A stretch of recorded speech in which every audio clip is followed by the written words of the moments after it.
All right, we are back after a beautiful smell the roses type of weekend. There we got a NBA Finals matchup locked in. We got a Stanley Cup Finals matchup locked in. Unfortunately, yours truly did not get a dance or a Zamboni team through to celebrate that.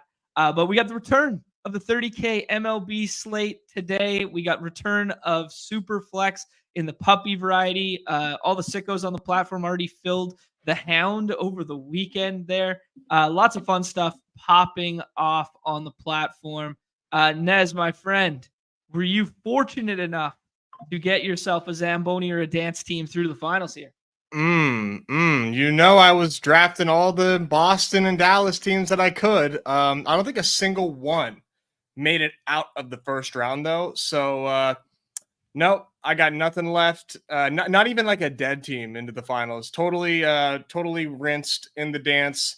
And no, nothing in the Zamboni either. Even though I was going heavy on my J Rob and my Rupe hints. So Yeah. directionally, I mean, we're popping champagne over here. Like we were close, but no cigar, unfortunately, for me in those contests. Better luck next year. I'll be back. Yeah, fair enough. Yeah, likewise, man. I don't know. Like the Celtic stuff was just so hard to advance, right? Like you needed it to be coupled perfectly with, you know, maybe not even Dallas. Well, Dallas paired nicely to get them through. I'd be very curious to see how many full roster stacks of like Dallas and Boston could have found their way through. But I do feel like this year was you needed some one-offs and you needed some twos. The hockey stuff is going to be a lot of 6-3-3-3 or 6-3-3s, I think, that got through. I don't know. That's just kind of like my macro takeaway. You agree? Yeah, the hoops one, I think, like it was a lot of like pod variants to Fair to, enough. to, to get to get through. Evergreen Because though. yeah, it is evergreen, but like when Jokic was doing like what Jokic was doing, it's hard to get through without Jokic, and if you did, then you managed to put yourself in really really good position. And I think the people that are going to have the best teams in these dance finals probably got them in early, which we definitely advocate for. As soon as these Mhm. things open, like try to identify the inefficiencies in the market. And Dallas was extremely undervalued to start the dance. So those drafters that got ahead of that are probably going to be reaping some serious benefits. I don't know how to change the strategy next season. I feel like I had a pretty good strategy for the dance, and I was doing a lot of one-offs in my builds as well while building out a specific finals matchup. And I think that you absolutely had to do that this season. Just didn't work out this time. But in the dance, I mean, the dance is super hard. Oh It's yeah, just for sure. so fun, but it's extremely hard to find your way there. No, absolutely. I mean, that's the beauty of these tournaments as well, right? There and of itself, where it is like they are so difficult to win, to make finals, even if you were directionally accurate with the teams in which you selected, and you were perfectly cromulent in your roster builds and your designs to get there, right? Like it's just that's the beauty of these contests. It's like the great balance of game of skill mixed with game of chance, right? Yeah, and I think it'll be funny to see like the people who made the finals and have like Peyton Pritchard and like Sam Hauser on their team, and then they kind of like will they get it now? Like once they're there, Right. like will you get it? Like Peyton Pritchard was like an eighth round pick, and there's 10 rounds in the dance, and just like will never ever like be necessary for your finals team when you're Right. building this out. I think way too many people were overlapping the gauntlet strategy with the dance. And once you're there and you see, okay, Luka is necessary, Kyrie's necessary, and now you have Derek White and like two more Celtics. Like, where does Peyton Pritchard possibly make sense? Right. Yeah. But It'll be interesting to see how like the contrarian like back end pieces play out relative to because like you were passing up on Hallie or Pascal Siakam or something like that who had a deep run, who went to an Eastern Conference Finals, who scored a butt ton of fantasy points along the way for the off chance that this 12 minutes a night is the contrarian piece you need in the finals. I don't know, like yeah, banking on contingent upside at that point. Anyways, interesting stuff. Unfortunate that we don't have bullets in. Hopefully, all of you throwing the GMs in the chat there were able to sneak some through. Love to see some of those teams.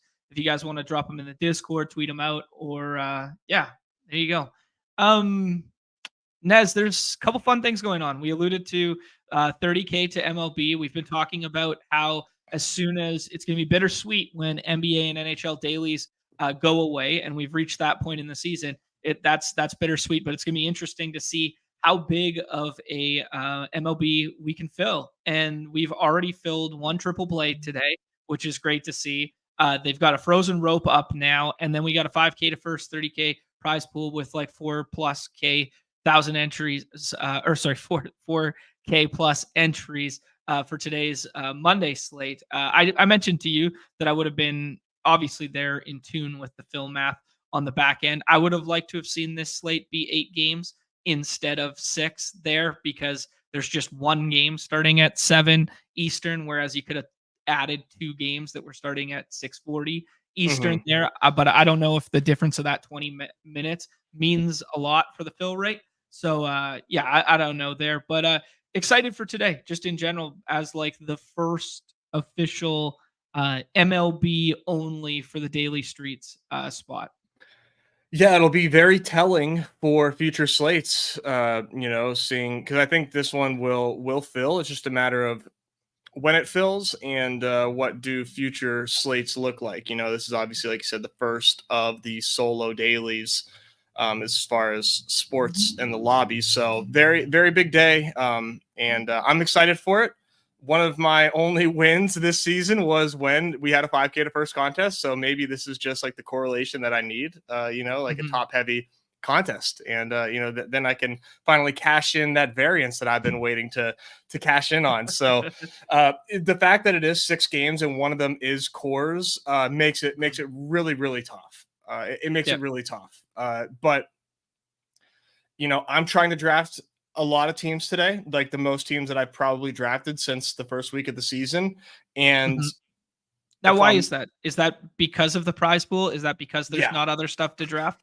Okay. Definitely, because it's 5K to first. And and with the concentration of the schedule, I would be doing this no matter what. But because there's only 6 games, I can reasonably cover my bases on some contrarian plays that I don't really want to get to. But because I'm drafting volume and because they're not 0% chances of being games that you need, I'm going to, purposefully get 2 games that feel impossible to be found in the winning lineup, like this Blue Jays Orioles game with Grayson and Gosman going against one another, finding ways to fit those pieces into lineups so that way I can say I did my duty there and then go back to chalk hunting.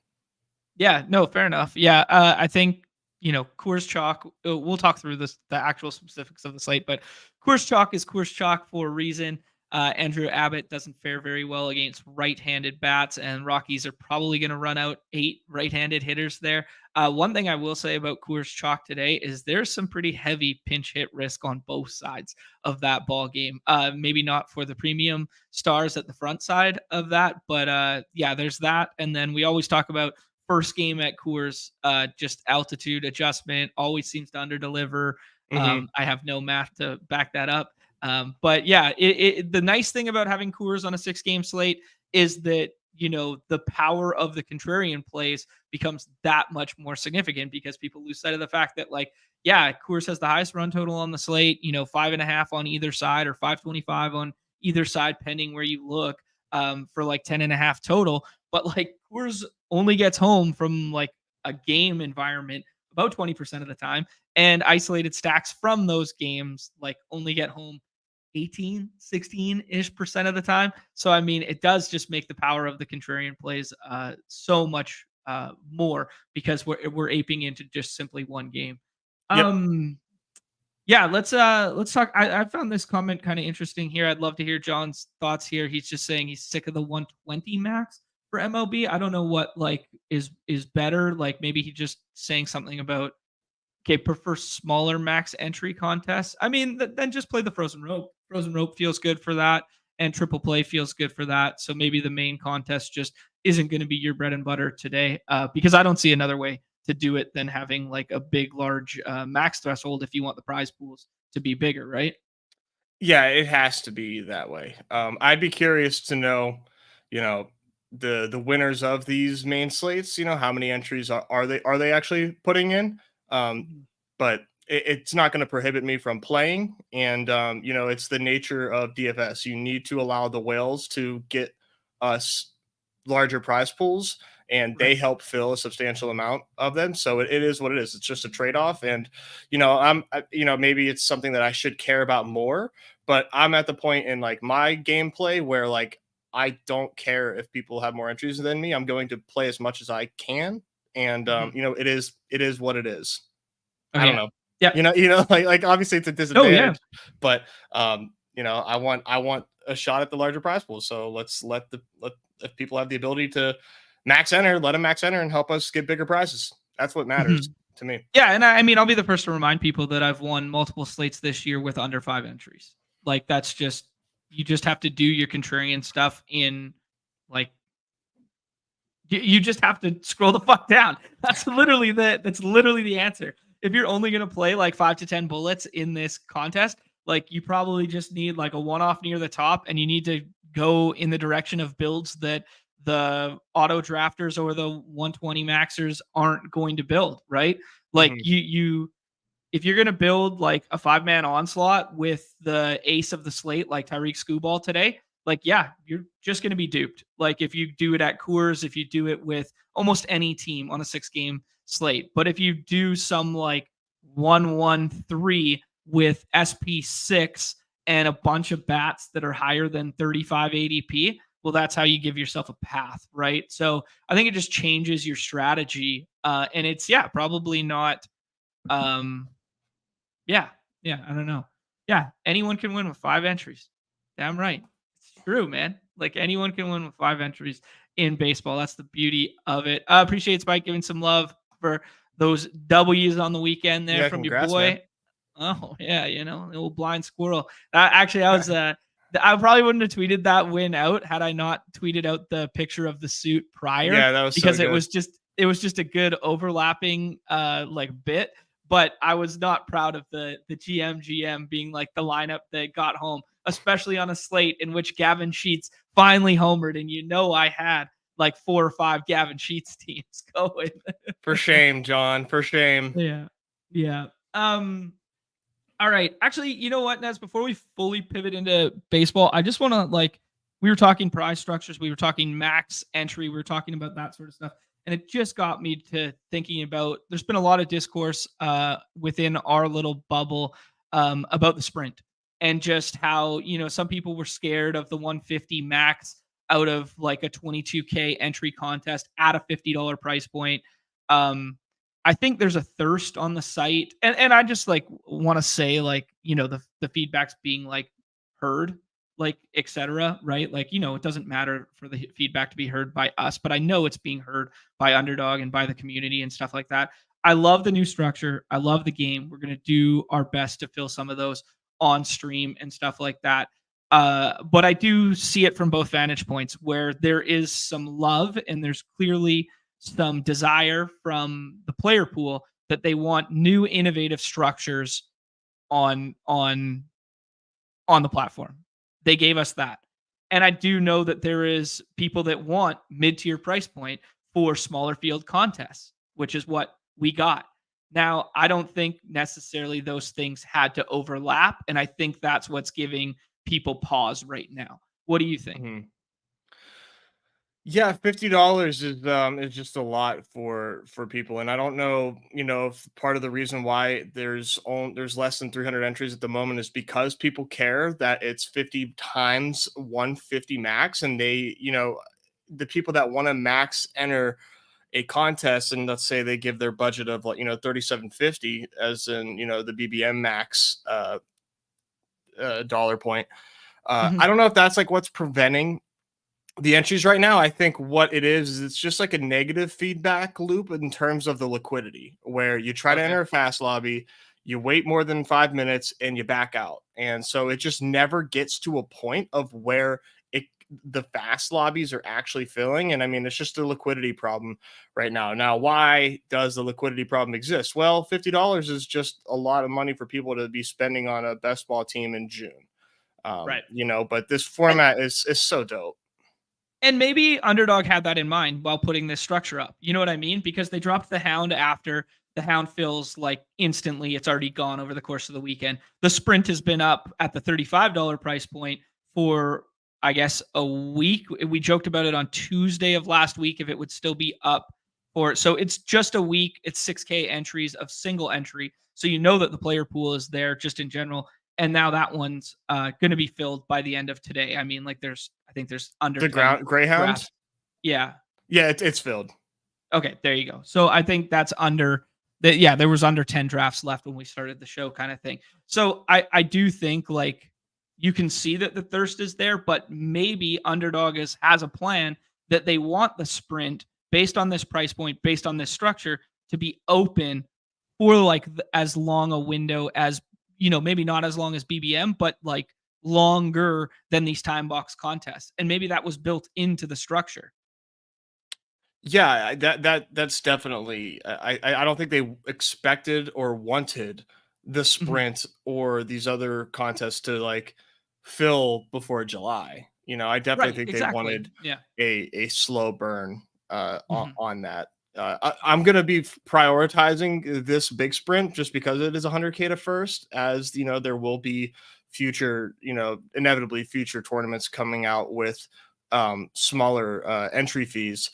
But for me personally, like I want that big prize. So I'm going to be, I don't know if that's sacrificing EV because I'm not going to max it or what, but I want to have my main focus be on the sprint, because my goal is to max BBM, and Mhm. while also getting some entries into these other very fun contests. Mhm. And I want to save a lot of bullets for BBM late. So these other contests help me scratch the itch, stay fresh, stay on top of ADP without using a bullet early. Yeah, no, absolutely.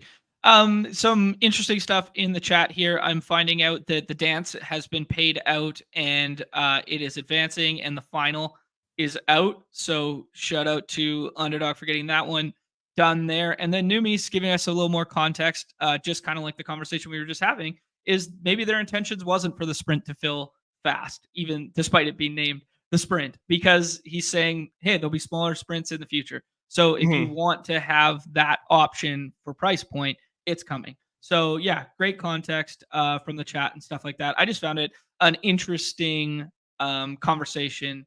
Yeah, like here, they're not trying to box out the lower stakes price point. Exactly. I just found it an interesting conversation that I thought we should address because a lot of people are talking about it on Twitter. And I think Yeah. a lot of people are just crazy reactionary, right? Like they have a snap take for things. And I think we got to step back and think about like the macro of this whole draft window that is, the summer, right? And like they clearly have a plan. Um, Yeah. One last thing, Nez, before we hop in there, just a little tease from the Underdog Picks account today. A little 10-second video here suggesting perhaps that they will be adding 8 to the entries. I see 5 there, and then a pause, and then I see 3 more spaces added there. So for our super correlated onslaughty game stack stuff, this could be fun to experiment with. Oh my god, man, this is gonna be nuts. Yeah, we're gonna have to rerun the math. Back to the lab we go. Uh-huh. Yeah, just kind of cool, right? All right, let's do this. let's talk about the slate today. How many do you have under your belt thus far, Nez? We're at 31. Oh, wow. Yeah, that's a good start thus far. Yeah, that's usually like where I end up like capping out, not Mhm. out of like bankroll, just like time, But I've purposefully tried to dedicate a lot more time to today's contest. So yeah, we have 31 in the contest so far. We'll see if I can get to 100 is way too lofty. Like I would love Mhm. to, but that would require a ton of auto drafting to do that. So we'll see if I can get this to like 75. That'll be like my realistic goal. All right, sounds good, man. Only game that we really have to be concerned about, and also I was giving some credit to the fact that I didn't say this off the top, but when I said that I'd prefer this to be 8 games opposed to 6, I do think there was probably some thought process in the fact that these first 2 games, though they are warm temperatures, might have had some rain involved in them and could have effed up the slate. So maybe that was another reason to omit these 2 on the front end of the slate and just make it a 6 game slate, especially when the contest dropped last night instead of this morning when, weather is more speculative. But the only spotty one on the slate, and I don't think it will be a big deal at all, seeing as though it's 82 degrees, I think the last time I checked, 84 degrees at Coors Field that's the only one that could potentially have some spotty rain. Other than that, I think we got 4 dome games or something like that, and then a Los Angeles game. So looks pretty clean to me on the weather front. Any like big boosting of bats for you because of the temperature in Coors, or is it just, hey, it's Coors, it doesn't matter? Obviously, they would be boosted anyways. I mean, the temperature doesn't help increase the frothiness. Right. That's for sure. Yeah. And there's like a potential for rain in the air, so add a little humidity to there. I know you love the humidity in Denver too, so Yeah. it's gonna be it's super hard to ignore these Reds bats. I mean, they're Mhm. facing Feltner. I don't really have much respect for Feltner. You get lefty Ellie. Hard not to draft him 101 every single time. Yep. Entirely fair. The counter to it would be Ellie has been going very, very poorly over the last, I guess, 3 weeks now. He leads the MLB in strikeouts. And one thing I was going to pose your way here, Nez, is the Reds. If this game was in Great American Ballpark, would the Reds be going in the exact same spot? Um, Probably Ellie probably Okay. would be right Okay. because it's a Yeah. righty pitcher. They stink, and as long as the weather's good, I think they would still be up there pretty high. People have respect for Great American Small Park on our app. Yeah, like I was just thinking that I actually think this spot at this time of year plays better in Great American Ballpark than it does in Coors. And I was kind of thinking like, yeah, these ADPs would probably be getting a discount because it's not Coors. Why do you think it would play better there? Oh, because of the home run factor, like in a big way. Like I think scoring runs is nice, especially on a 6 game slate, but I just think home runs are the key to winning slates on Underdog. Right. Yeah. More so than like accumulation. I think when like you play Coors, and I think this is a good macro conversation. I think when you play Coors, you're banking on the entirety of Coors going off. I think playing Coors as one off on Underdog is bad. Like just flat out. Like I think if you played like one off Ellie tonight, I think it's a mistake. I mean, I think it's bad because you're banking on like the accumulation of like run totals and like the whole lineup turning over and scoring. Whereas if you play Great American Small Park, you're banking on like a 2 home run game from like an isolated guy. Yeah, I mean, I think that's a pretty sharp way to think about construction when it comes to core slates for sure. All right, let's do the slate here from the jump. Pretty good pitching slate for a 6 gamer, man. Scuball, Evaldi at SP5, the Gosman versus Grayson, both with decent strikeout rates, going against one another in a park that kind of mitigates homers to right-handed power. And there's going to be a lot of right-handed power, especially on the Blue Jays side of that one. JV returning to form in a big way in recent memory. Andrew Abbott's been really good against lefties, but has been giving up a shit ton of pop to righties in terms of ISO power. And then Matt Waldron, who is like the big wild card on this slate to me, where it's like you get a knuckleballer where no one on the Angels has ever seen him before, and he's had double-digit strikeouts in 2 of the last 3 and only given up 3 earned runs in his last 3 starts. He's been going really nice and kind of just is like the wild card on this slate because we know Los Angeles has been playing very well for run scoring, and it's been playing like mini Coors thus far. Maybe that's just because the weather's been good on the West Coast comparative to the East Coast, but like there's something about that ballpark right now. Okay, that was a lot to throw at you, Nez. Where's your mind set been going, etc.? Well, I've got a lot of Gosman right now, Okay. I'm not Gosman. I apologize. Evaldi. Evaldi Okay. and Grayson are 2 of my highest drafted pitchers right now. I like the matchup against the Tigers right now. The Tigers just sent down Spencer Torkelson. They are without Kerry Carpenter. This is a bad lineup right now. It's a bad lineup. And, the run total definitely implies that this is a bad lineup. Plus, obviously, you have Scuball on the mound, so that's going to limit runs on the other side too. But Evaldi is extremely affordable for us, and I think represents an extremely safe pick. Now, you might not get that win in the column there because this is going to be a pretty close game by the looks of it. But love Evaldi, as like one of the last pitchers off the board. And then, both sides is worried about Evaldi pitch count, and that's definitely like a fair concern. But when it comes to this slate, man, I think if he's going to be the last pitcher on the board, like I'm going to take him every time against these Tigers. The other pitcher that I have a lot of is Grayson and Waldron. Sorry, go ahead. Okay, cool. Yeah. You having those guys as your pitchers means that you're spending a lot of the early draft capital on bats comparatively. And I imagine that's a reflection in Coors being drafted early by you, which is funneling you to these pitching options comparatively. Yeah, it's Coors and it's the Astros. Yeah, I like the Astros a lot today too. I'm it's kind of hard. I'm extremely surprised that Ketel Marte is going ahead of Kyle Tucker. Like, yeah, I have no idea. I mean, I know why. You expand the box scores and you see a big old 42 there. Cool. But Kyle Tucker is unbelievable right now. Like maybe one of the best hitters in baseball. Getting Kyle Gibson in Houston, I'm going to gravitate towards that matchup a lot. Yeah.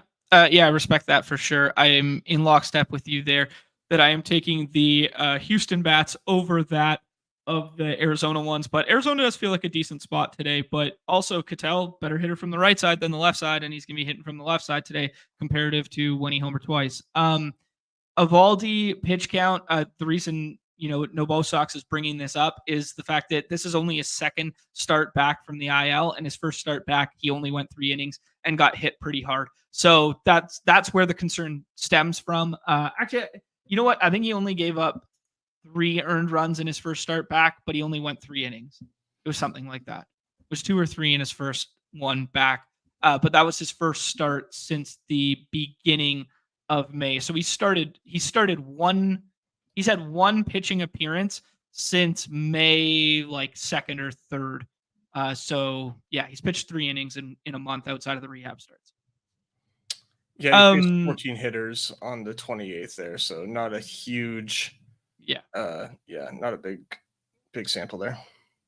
Yep, fair enough. But Tigers will definitely be contrarian on this slate. Whom are you getting to that is your favorite underpriced, either one-off or stack thus far, Nez? Well, I mean, as far as like underpriced stack, it's obviously the Rockies. Like Yeah. Obviously the Rockies. Andrew Abbott is not good, and Whoa, he's not, he's okay. but he's not good. He's not good against right-handed, but he's not good against right-handed power. You're right. In the context of today's slate, he's not good. But Andrew Abbott has had a decent start to the season. I'll give him that. Yeah, I mean, who doesn't have like an ERA in the threes right now, though? So it's That's fine. fair. That's fair. That is the landscape of baseball. Yeah. So this is just not a good matchup for him, though. Like on top of the fact that I think that he's worse than the numbers indicate. Him being a lefty. You look at this Rockies lineup; it's nothing but right-handers, other than McMahon and Blackman, who Blackman doesn't even crack the projected lineup. So that's going to be tough on Abbott. And we've got Ezequiel Tovar, who is, for lack of nuance, free in these drafts, like way cheaper than he should be, especially if you look on like Redacted. Like Ezequiel Tovar is going to be one of the highest owned players over there. And on our site, he's just an afterthought. Ezequiel Tovar is really good. Ezequiel Tovar has a higher OPS than a lot of players that you would think that he would not, one of them being Elly De La Cruz. He's going really well right now. And he's, projected to hit leadoff today. Now I know you kind of made a pretty good point, in my opinion, about, one-offs in cores, but when Ezequiel Tovar is as cheap as he is, I mean, I'm at 50% Ezequiel Tovar, and it's not because I'm stacking the Rockies a ton. It's just because like I can't not take this guy when he's there in the 5th round. I don't know. Respect it. Yeah, no, absolutely. He is one of my mispriced bats right now as well. I like that shout a lot. Yeah, he's like almost 100% going to be leading off today in Coors. He had a couple 2 home run games against lefties this year. I think he's had 2. So yeah, for what it's worth, if that sort of thing matters. Yeah. So some of these other ones down here, contrarian stackage.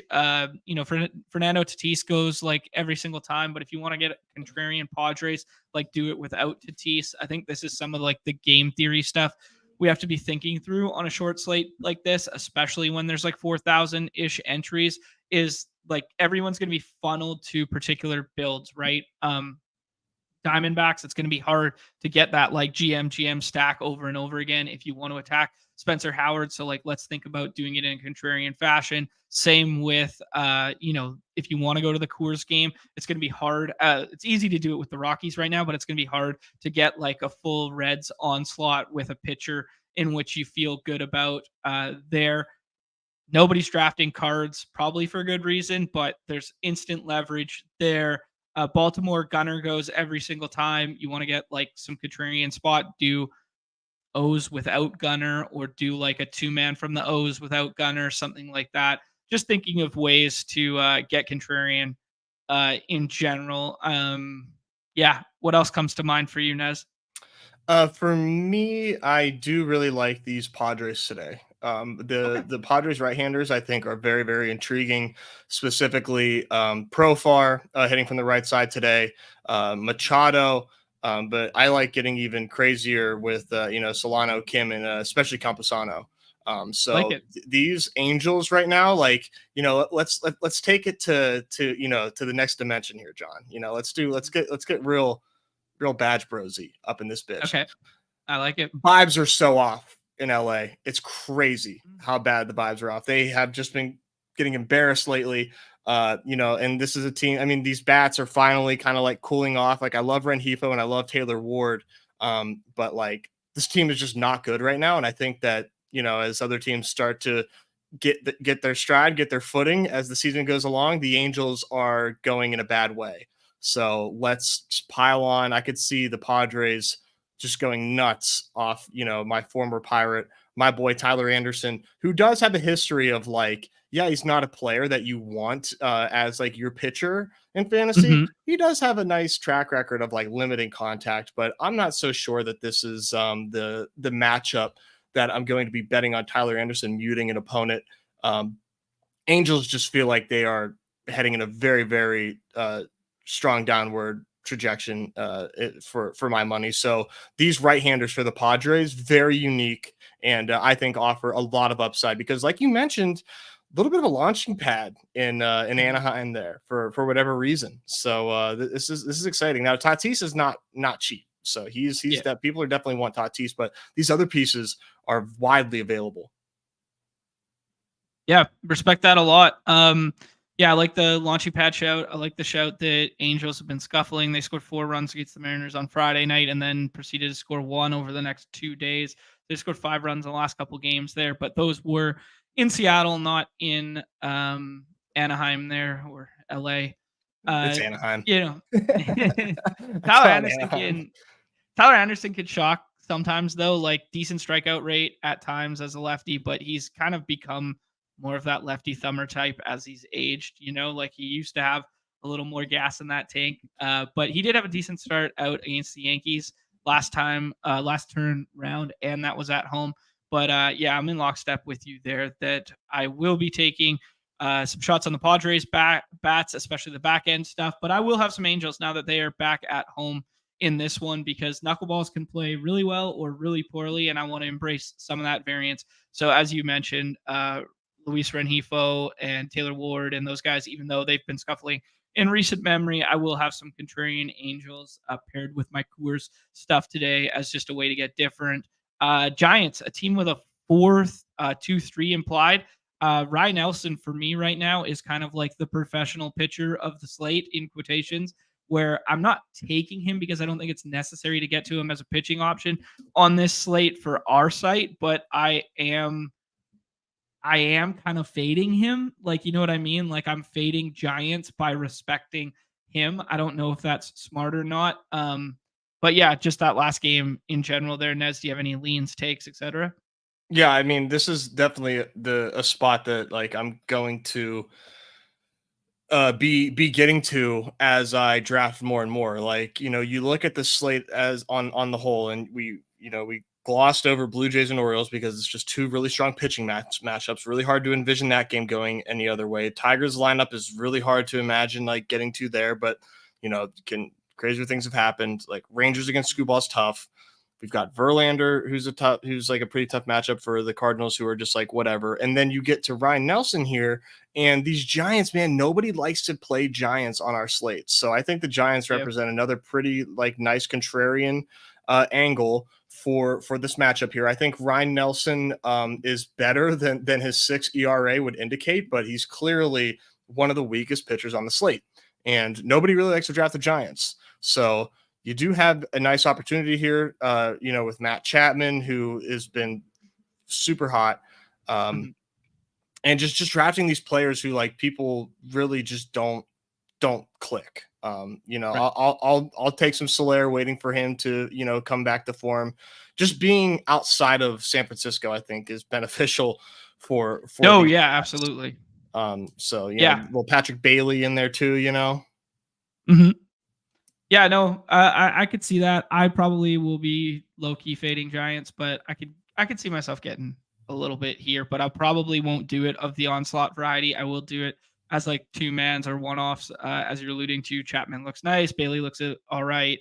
Soler has to come around eventually, even though they keep moving him further and further down in the lineup. Diamondbacks are going to be chalky on our site for good reason. I think Spencer Howard, once upon a time, pitching prospect for the Phillies there, kind of like a failed entity. He came out with his first long relief. Apparently, they used a opener for him last time out, and he had a good start in quotations as the long relief guy after the fact there. But yeah, I probably will not be getting there. But the strikeout rate is okay. The problem is Arizona does not really strike out all that much. That's another thing I wanted to mention. Sorry, going back to the Padres for 1 second. Is Anderson's strikeout rate hasn't been incredible, but it definitely hasn't been incredible. Like per 9, it's like in the 7s range. And San Diego does not strike out. Like they have the lowest team cumulative strikeout rate on the slate. So San Diego right-handed sticks was a really nice shout by you. Anyone else you want to hit on, Nez, before we go ADP hunting and that sort of thing? No, I think the only other thing that like I would maybe touch on is like JV for the Astros on the mound. He's looked good as he does, but I'm still playing some Cardinals today. I think Yeah. like I've been saying for a couple shows now, Goldschmidt is heating up. And it would be nice if we got Brendan Donovan today, but I think he's still dealing with a neck issue. But like getting doing like a Goldschmidt, Burleson, Win or Gorman there, just in case these Cardinals come out hot and end up like rocking JV. I mean, he's only had a couple starts here, but he has looked good. Just trying to like imagine scenarios where like the teams that I don't really think have a chance, how can they do it? And I think it's pretty easy to envision these Cardinals hitters who once upon a time were good, actually, having a good game here. Yep. Respect it, man. They've been coming alive recently. I agree with you on the Donovan thing.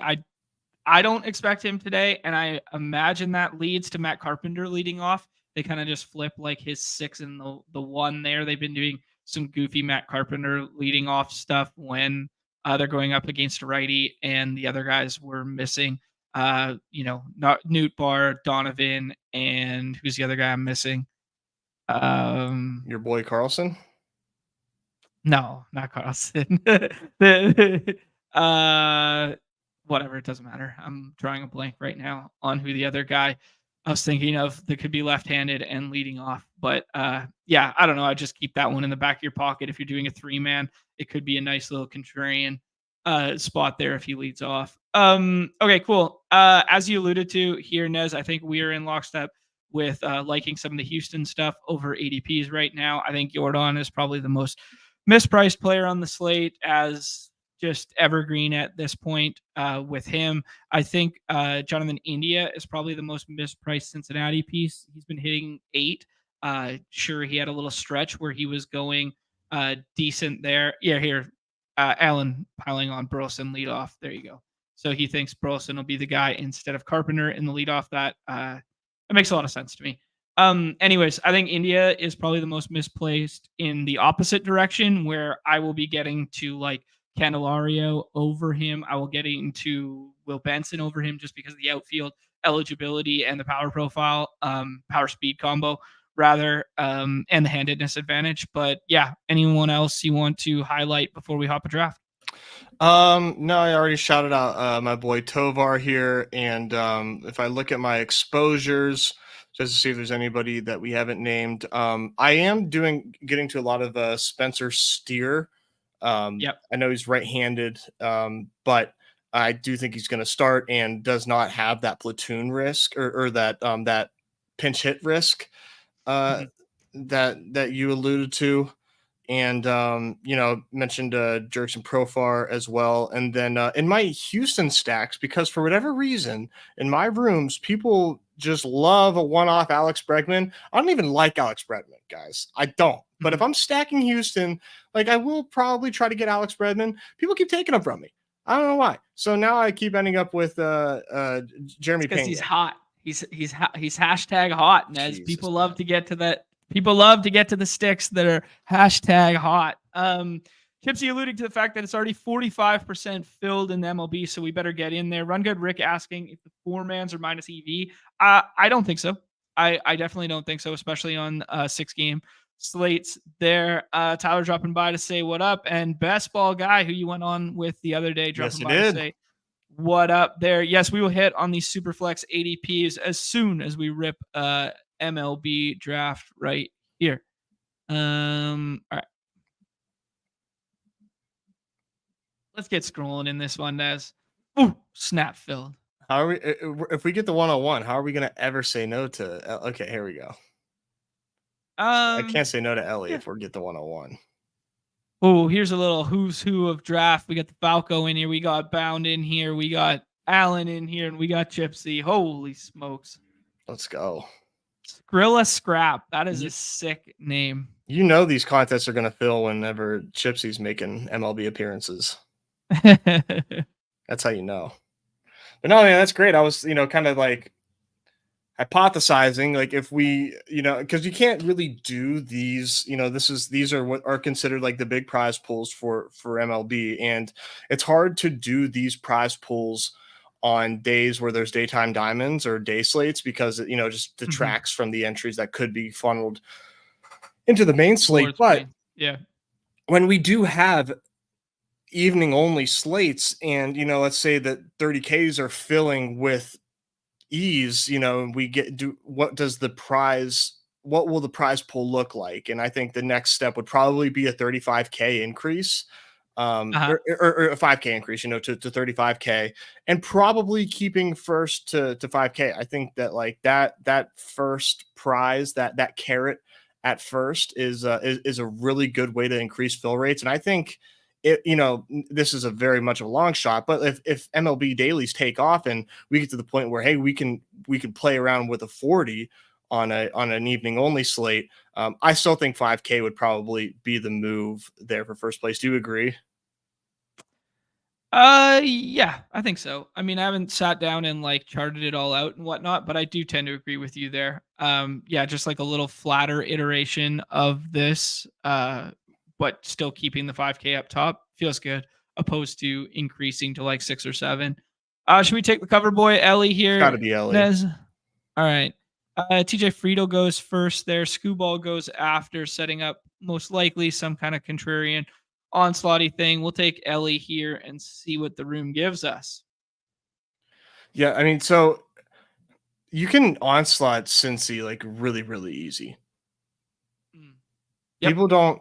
I mean, TJ Friedel, pick 101 is kind of nuts, but you can typically you can onslaught the Reds like very, very easily, and Yep.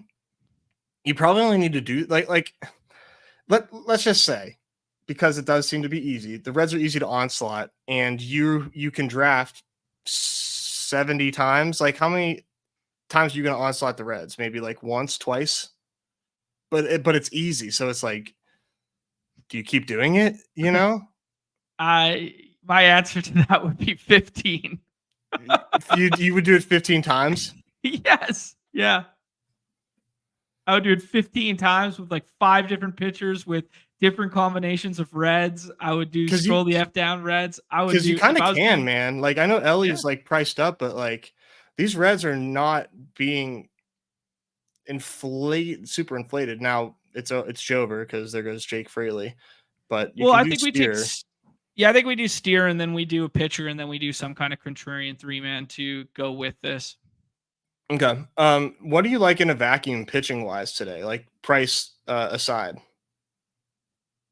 I don't know. It's hard to say like without price. Like Scooball wouldn't be like my SP1. Like I understand the strikeout, like being completely agnostic to price.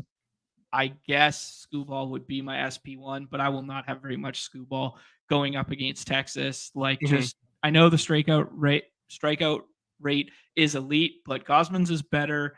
I prefer the ballpark. I prefer I don't love how many lefties are going to be rolled out from Baltimore there, but just like Gosman's ability to suppress hard contact and work down in the zone feels nice. I don't know. I'm buying back into like being a Gosman bull who I have been for a minute, right? Yeah, no, he's going better lately.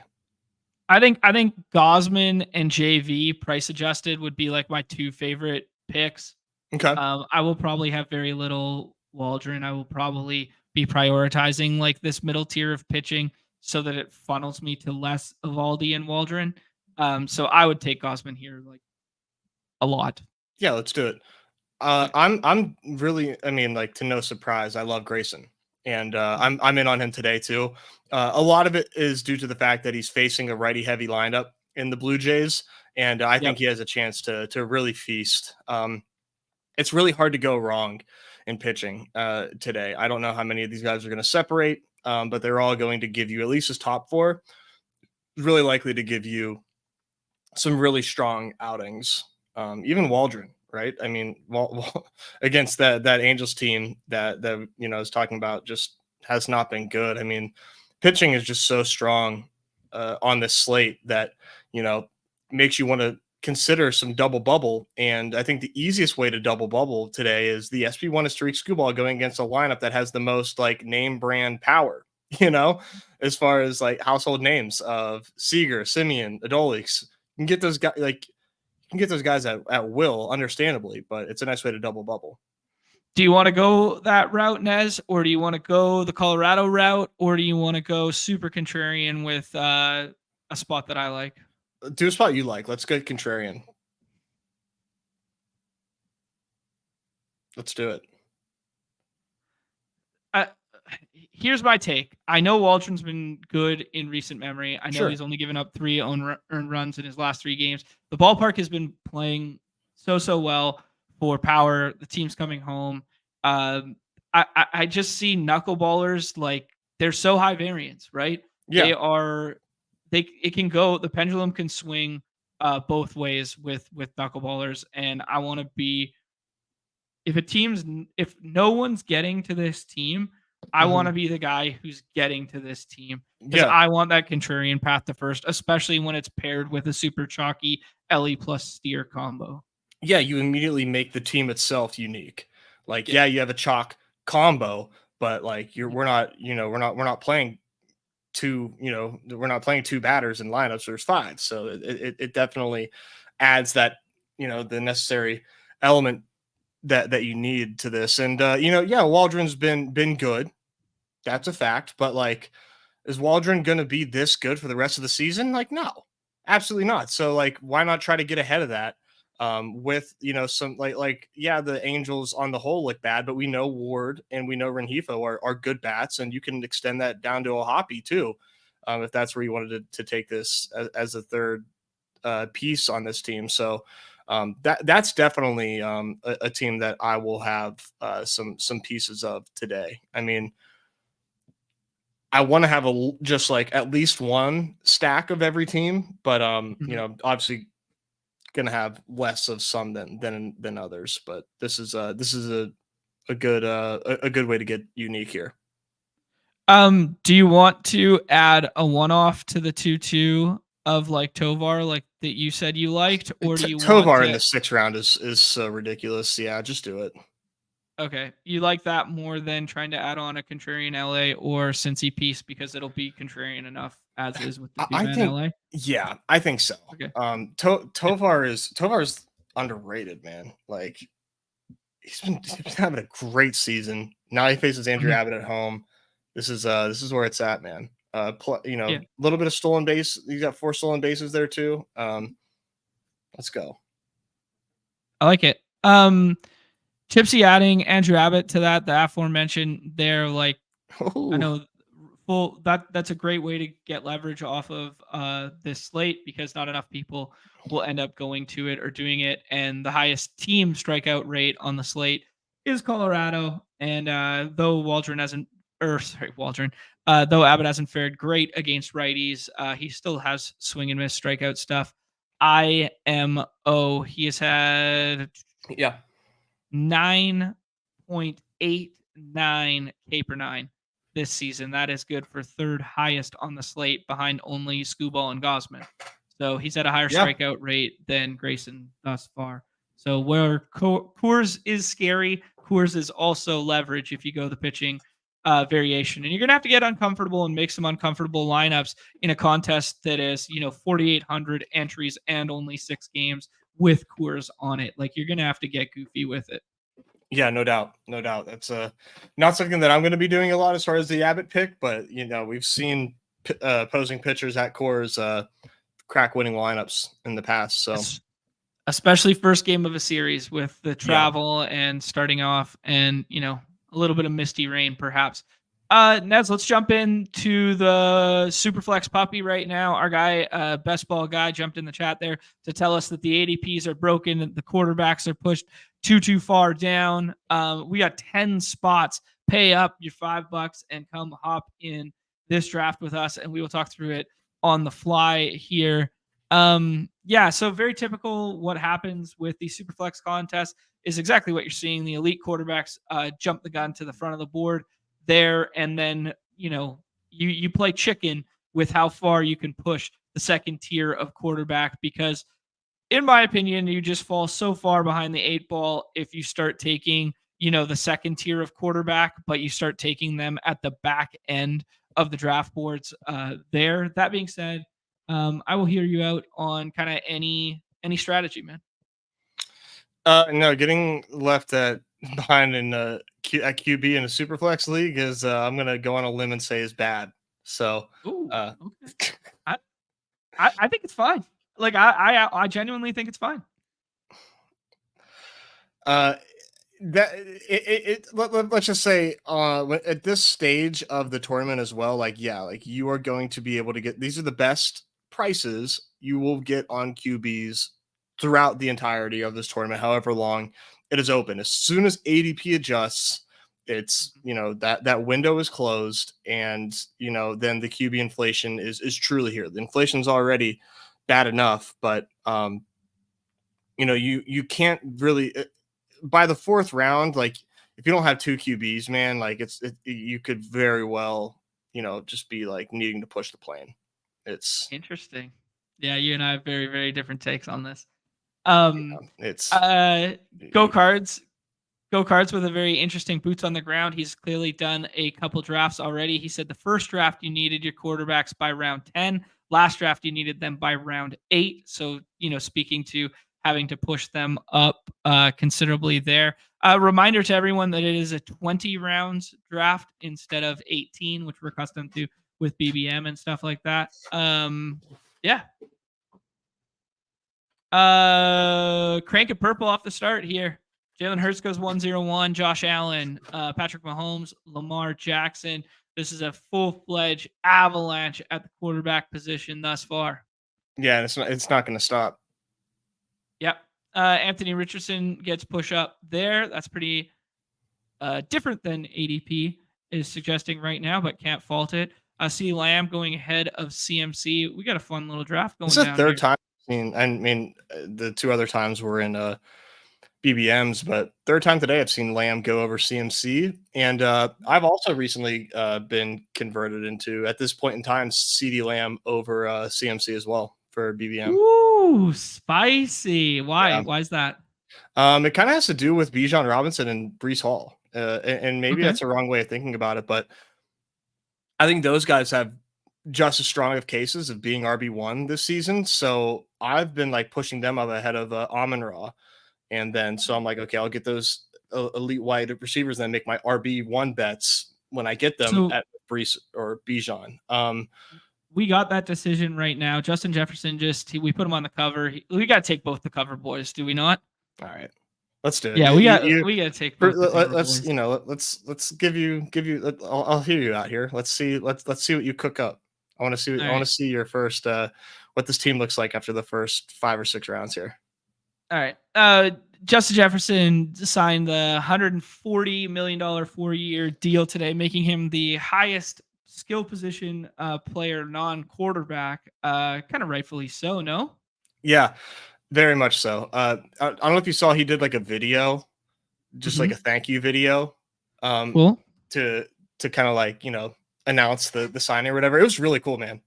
And I think it's just like, it kind of like made me a little sad just because, it was really cool for him to do that and like shout out his agent, shout out the team. Okay. I want to see what you did here. I would take Bijan like 100%. Do it. So, it was just like a very thoughtful video, thanking his family, thanking the organization, thanking the fans. It was cool.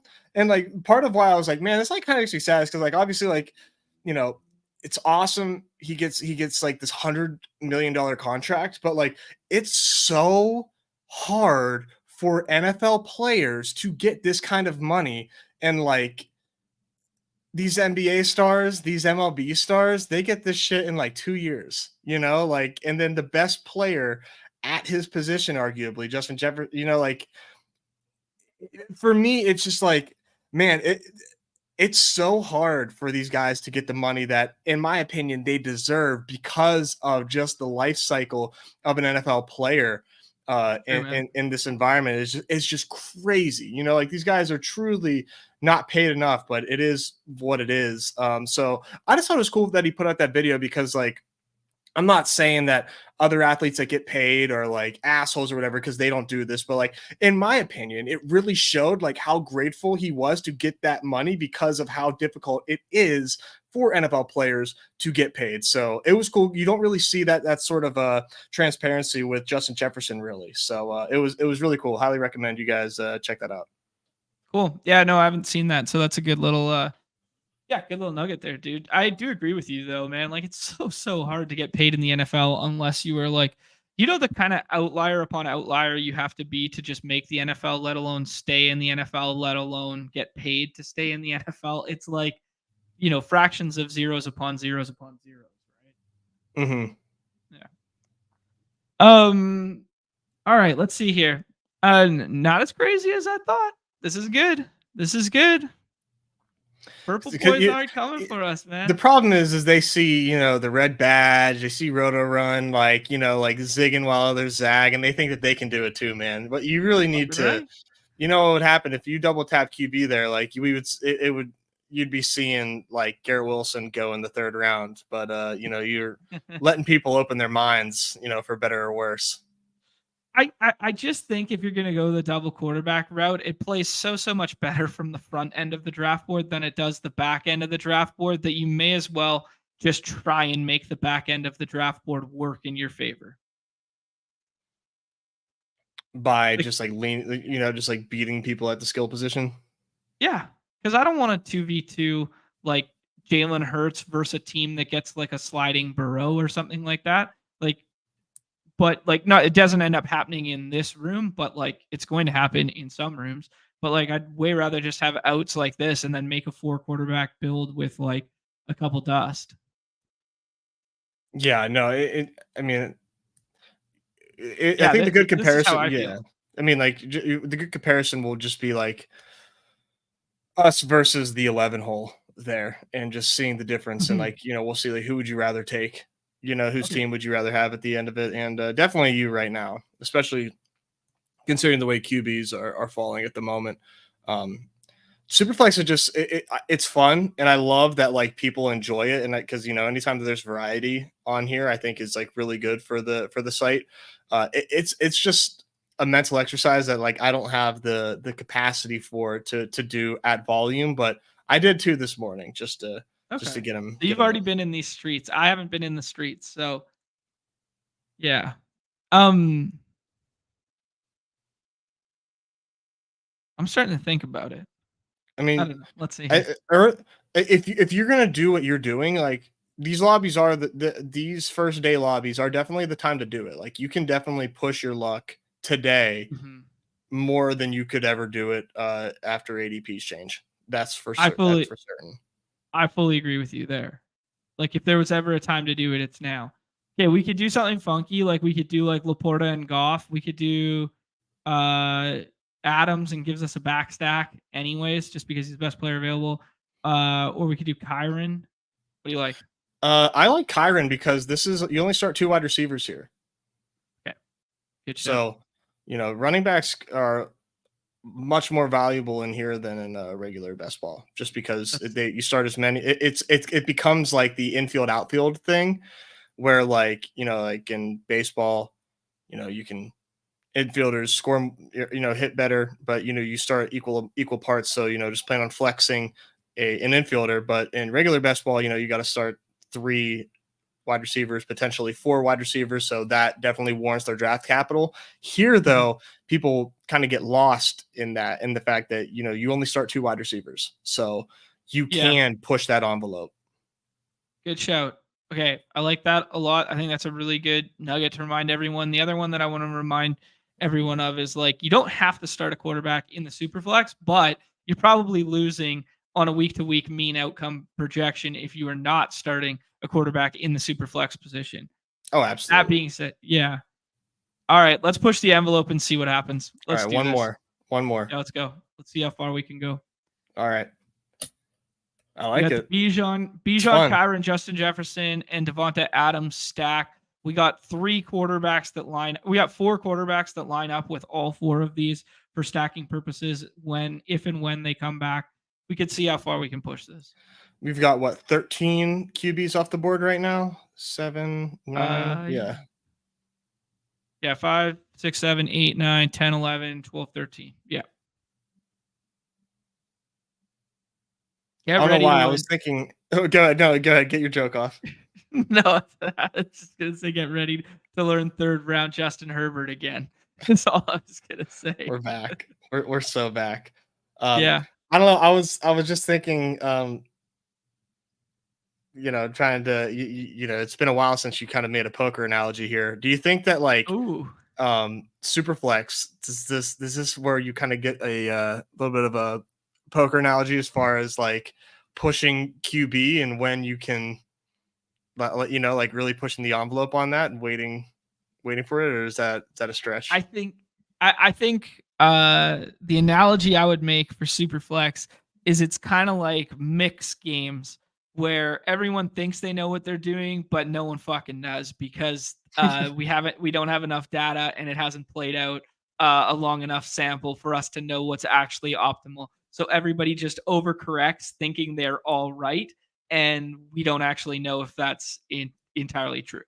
I like it. That's what I would say. I would say it's like mixed game where it's like you know how to play Hold'em in isolation, you know how to play Omaha in isolation, but when all of a sudden we start throwing in some high low and some stud and some random games like in the mix as well. Like people think they're an expert in all the forums because they can play one forum really well. Yeah. Yeah.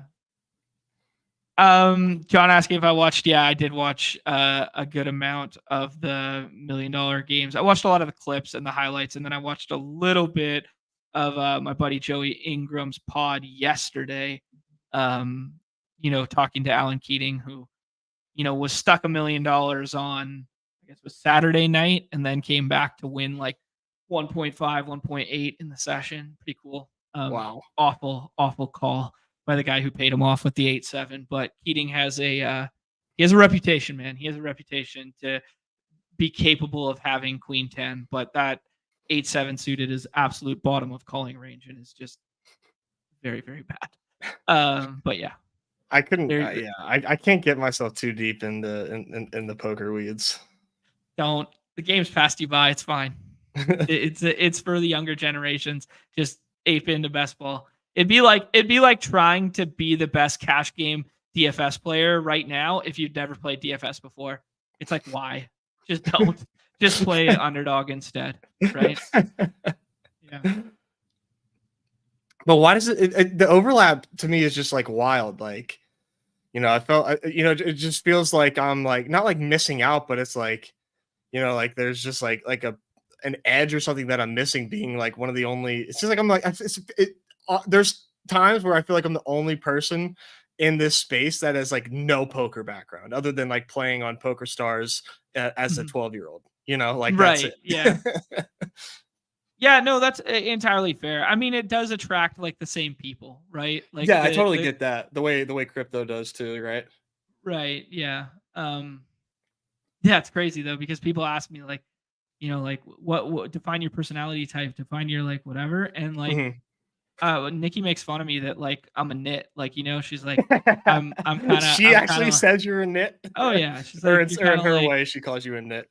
Right. Yeah, in her way because like I'm just like. I'm kind of risk adverse, like just in general, like in a vacuum. Like I'm a pretty safe dude. Yet all I've ever done in my life for 15 plus years is gamble. Like it's just like it's crazy. But I'm like, I don't know. That is some deep irony there. I'll tell you. Yeah, it is. Nez, I think we got best case scenario here. Our guy Jordan in the middle here does some content with our guy Hilo. He went full piss boy, 5 wide receivers in the middle. They're only 3 quarterbacks, one on the other side of the board when we let them go there. So I think we should I think Cousins probably feels good as like a safe and a stack with Bijan as a tiebreaker. Yeah. Yeah, let's do that. Okay. It's tough because these guys have 2 QBs like after us, but one of these guys might take a third. And right. It would be nice to exit this 6th round with a second for sure. Mm-hmm. As you guys can see, the tight ends are kind of pushed down and falling in some capacity. Like Mark Andrews still on the board when we see ourselves in this round. I do think the strength of like tight end plays decent in this format. Would it not? I know, right? It Yeah. puts my mind in a pretzel. Like the only thing that changes is you can start 2 QBs, but like, when you take away that extra wide receiver and, now like how does that shift everything else? Is just like you would think that there's a different points format here. Like it's just Right. Yeah. it's one roster spot change. But Yeah. it's yeah, it really it gets me thinking like way too hard. I think another reason why I liked Cousins over that is it does open up the potential to take Kyle Pitts here and get a double stack with it, seeing as though we don't have London on this team. Is that something you'd entertain, or do you think we need to take another quarterback here and figure it out? Hit the purple button. Let's see who's there. Goff, Stafford. Stafford stacks and has like backdoor out options. We could do like Geno stuff later. We could do McCarthy later. I We would got do 6 seconds. I would do Goff Do because Goff and figure it it out. would be it would be very nice to have a third QB by the next 2 picks as well. Sorry, my dog is like scratching. I'm here by Okay. myself, so just give me 1 second. Yep. Thank God this isn't a salary cap league because we just got one of the most expensive quarterbacks and one of the most expensive wide receivers on the same team in terms of like recent money contracts. Pretty funny. Jordan dropping by to say what up. Hey, if you guys don't watch Jordan on the regular basis, he does some good stuff for Saber Sim there. Go over and check out his YouTube page or the SaberSim YouTube page, and he talks a lot of baseball on there. Some good macro strategy thoughts, even if you play on our site and not on Redacted. Um, Interesting. Jordan saying that Goff went in round 3 in his room. Yeah, I mean, like it's very, very different in terms of like how these play out room to room, right? I think the fact that this is kind of like a badge bro in a streamed draft kind of room, we could get away with pushing quarterback a little bit more because everybody's thinking through their own stuff. This is a sick callback from GA. Time to pull up the JMO IG story to see if we could draft him or not. Uh, yeah, we're gonna have to be pairing him up here. I think, dude, my instant reaction to this was different than Nez. Like, I think everybody was going to overcorrect by pushing up quarterback too soon. And I think you can get some really nice punt quarterback builds later and later here. Um, yeah, I don't know. I think if there's ever a time to do the punt quarterback builds, it's now because like the certainty at other positions gets more certain over the course of the summer. Not that this will be open over the course of the summer, but like we're pretty locked in on the back end quarterbacks that we know will get some starting reps out here. Yeah, but in terms of like structure and stuff, I think this becomes a 4 quarterback team, even if our 4th quarterback is entirely speculative and it's someone like Sam Howell. I mean, maybe that's a little too far, but Jacoby Brissett, usable weeks. Yeah, I think we're still wanting to aim for like week 17 though. So I'd be looking towards quarterbacks who have the potential to be playing at the back end of the season. You know, someone like Justin Fields, someone like that on a 4 quarterback build like this that gives us some ceiling when we don't have that super ceiling outlier quarterback at the start. We need like a do not try this at home label on this draft, just Mm. like everybody else is saying, and like I've seen in my drafts. Like this is like the most unique room I have seen yet for Superflex, man. Like this is not your like you don't go in a draft room expecting to see this. Like this is just not the way that these rooms typically fall. So this is like it's cool. But the QB inflation is coming tomorrow. Yeah, and, no, and, fair and, enough. and the comparison of these boards will be hilarious. Yeah, it will. Yeah, as soon as the ADP plays catch up. Damn, Meatwad, our guy Turbotron goes ahead and takes Kyle Pitts there. I was really hoping he might fall back to us there. That was ambitious, though. Man, I kind of like, maybe only starting 2 wide receivers doesn't make Jordan's start like that great with like the 5 straight. Maybe you want to mix in a running back there prior to the Joe Mixon pick, but I do really like hey, look at this. Like you go Cooper Cup and then you get a Stafford stack in like the 5-6 round of a super flex. That feels pretty fucking good. We could take Addison here, set up a double stack. We could take Chris Godwin because I like Chris Godwin more. Queue up Addison, I guess, and then let's take a look at the QBs real quick. Aaron Rodgers, All right, Baker Mayfield, get one on the way Geno's- back. Okay. I think we could take Addison and then take JJ McCarthy on the way back. And then, I mean, we could probably push JJ McCarthy though, because nobody's taking Hawk and nobody's taking Aaron Jones. We could probably push him to like 106. And if we don't get him, so what? Like if someone wants to unstack JJ McCarthy, have at it.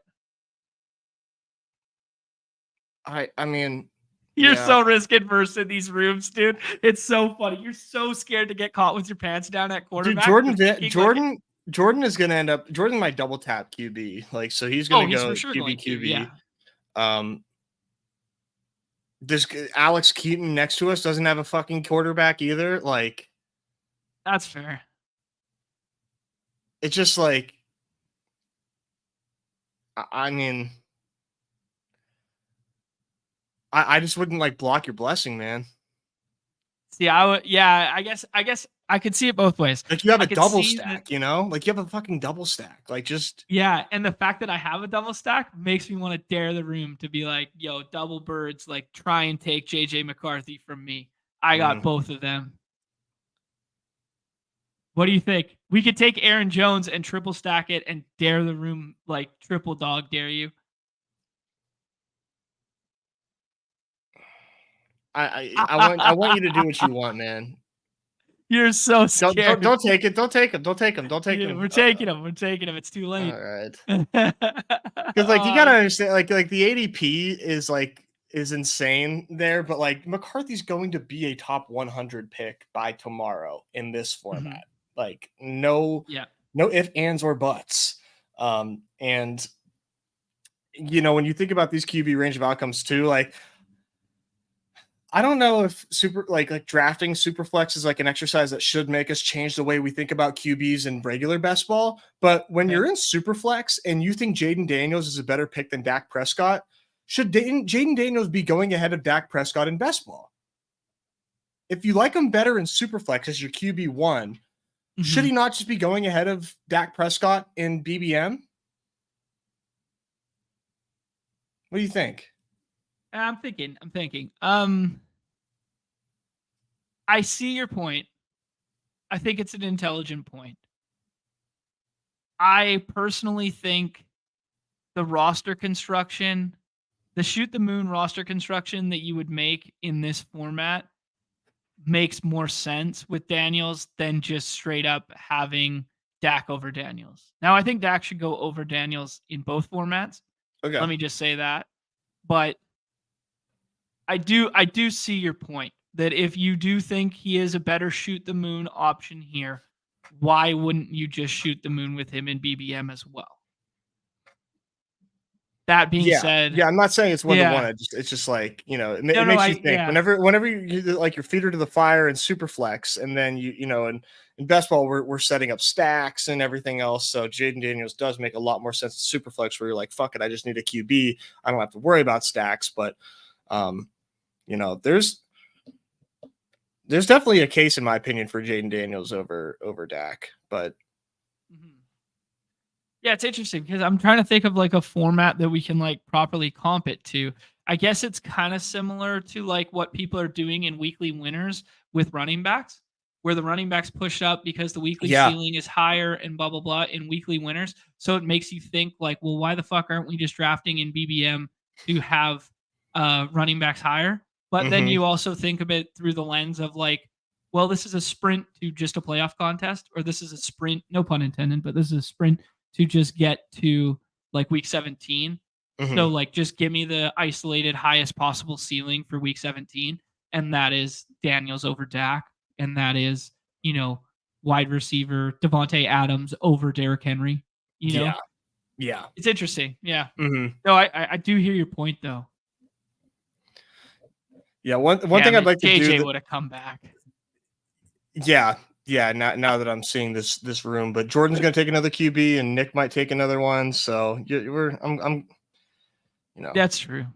I'm trying to make you feel better. Will Levis feels like a nice pick here. Like just in general. Mm-hmm. Like you want a back end ceiling quarterback for an offense that's going to throw away more.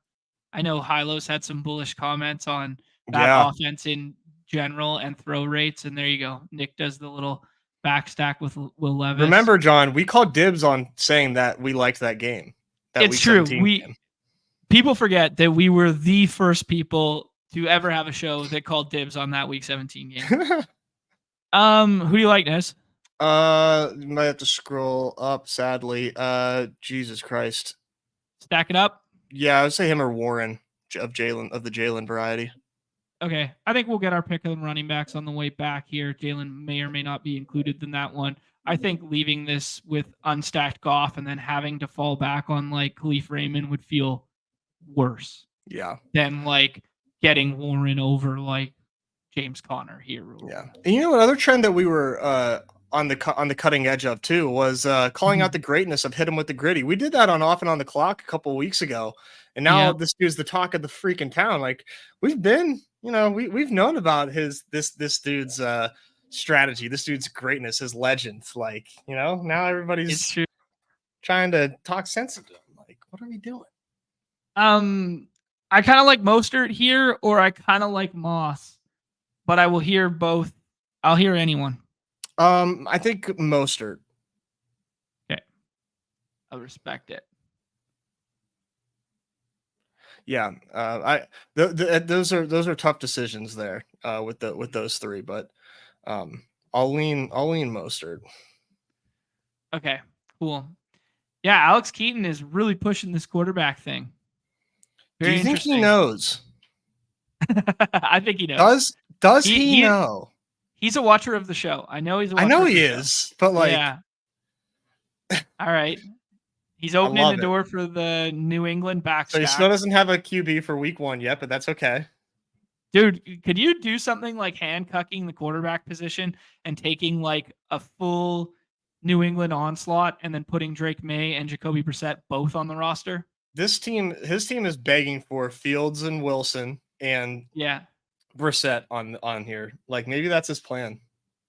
Yeah, if you do like, you know, you put the condom on the quarterback position like you would put it on the running back position in a home league, and you just go like you drastically lower your weekly ceiling output potential, but you give yourself like crazy safety at the position when you punt it.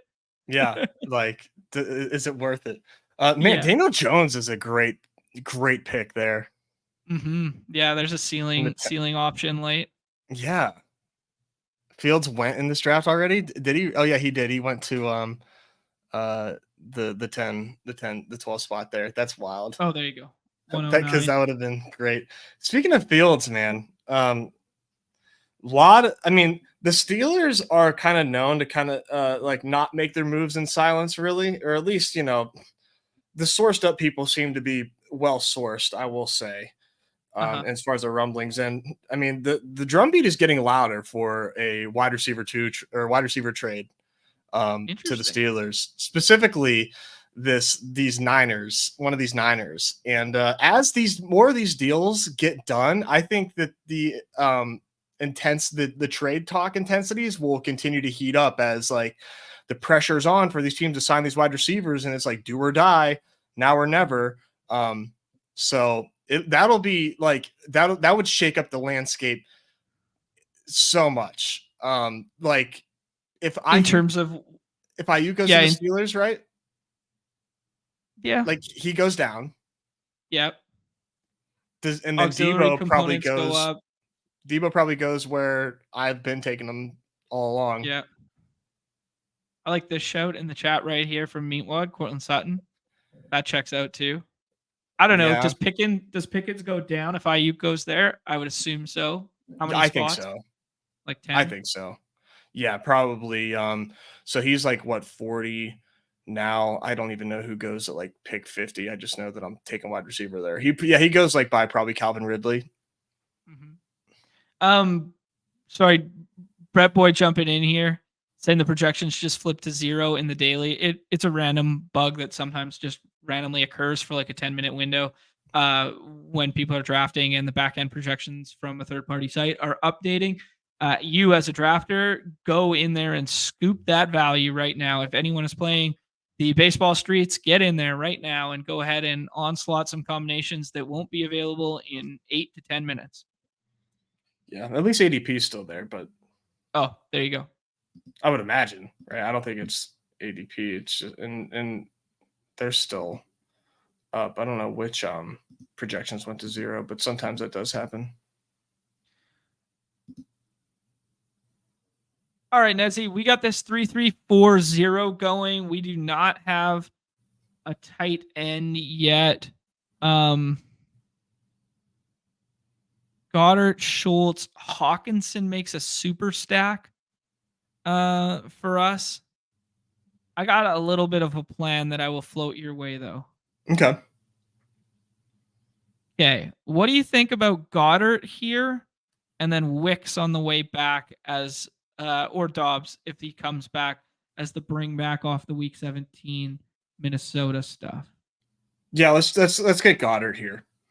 Goddard feels like a tier break at tight end. Maybe not. Maybe Schultz is in that tier as well. But I do feel like, Goddard 10 picks past ADP, although ADP is low key irrelevant, both in general and in this contest at this given moment. But I think there is a little bit of merit to that.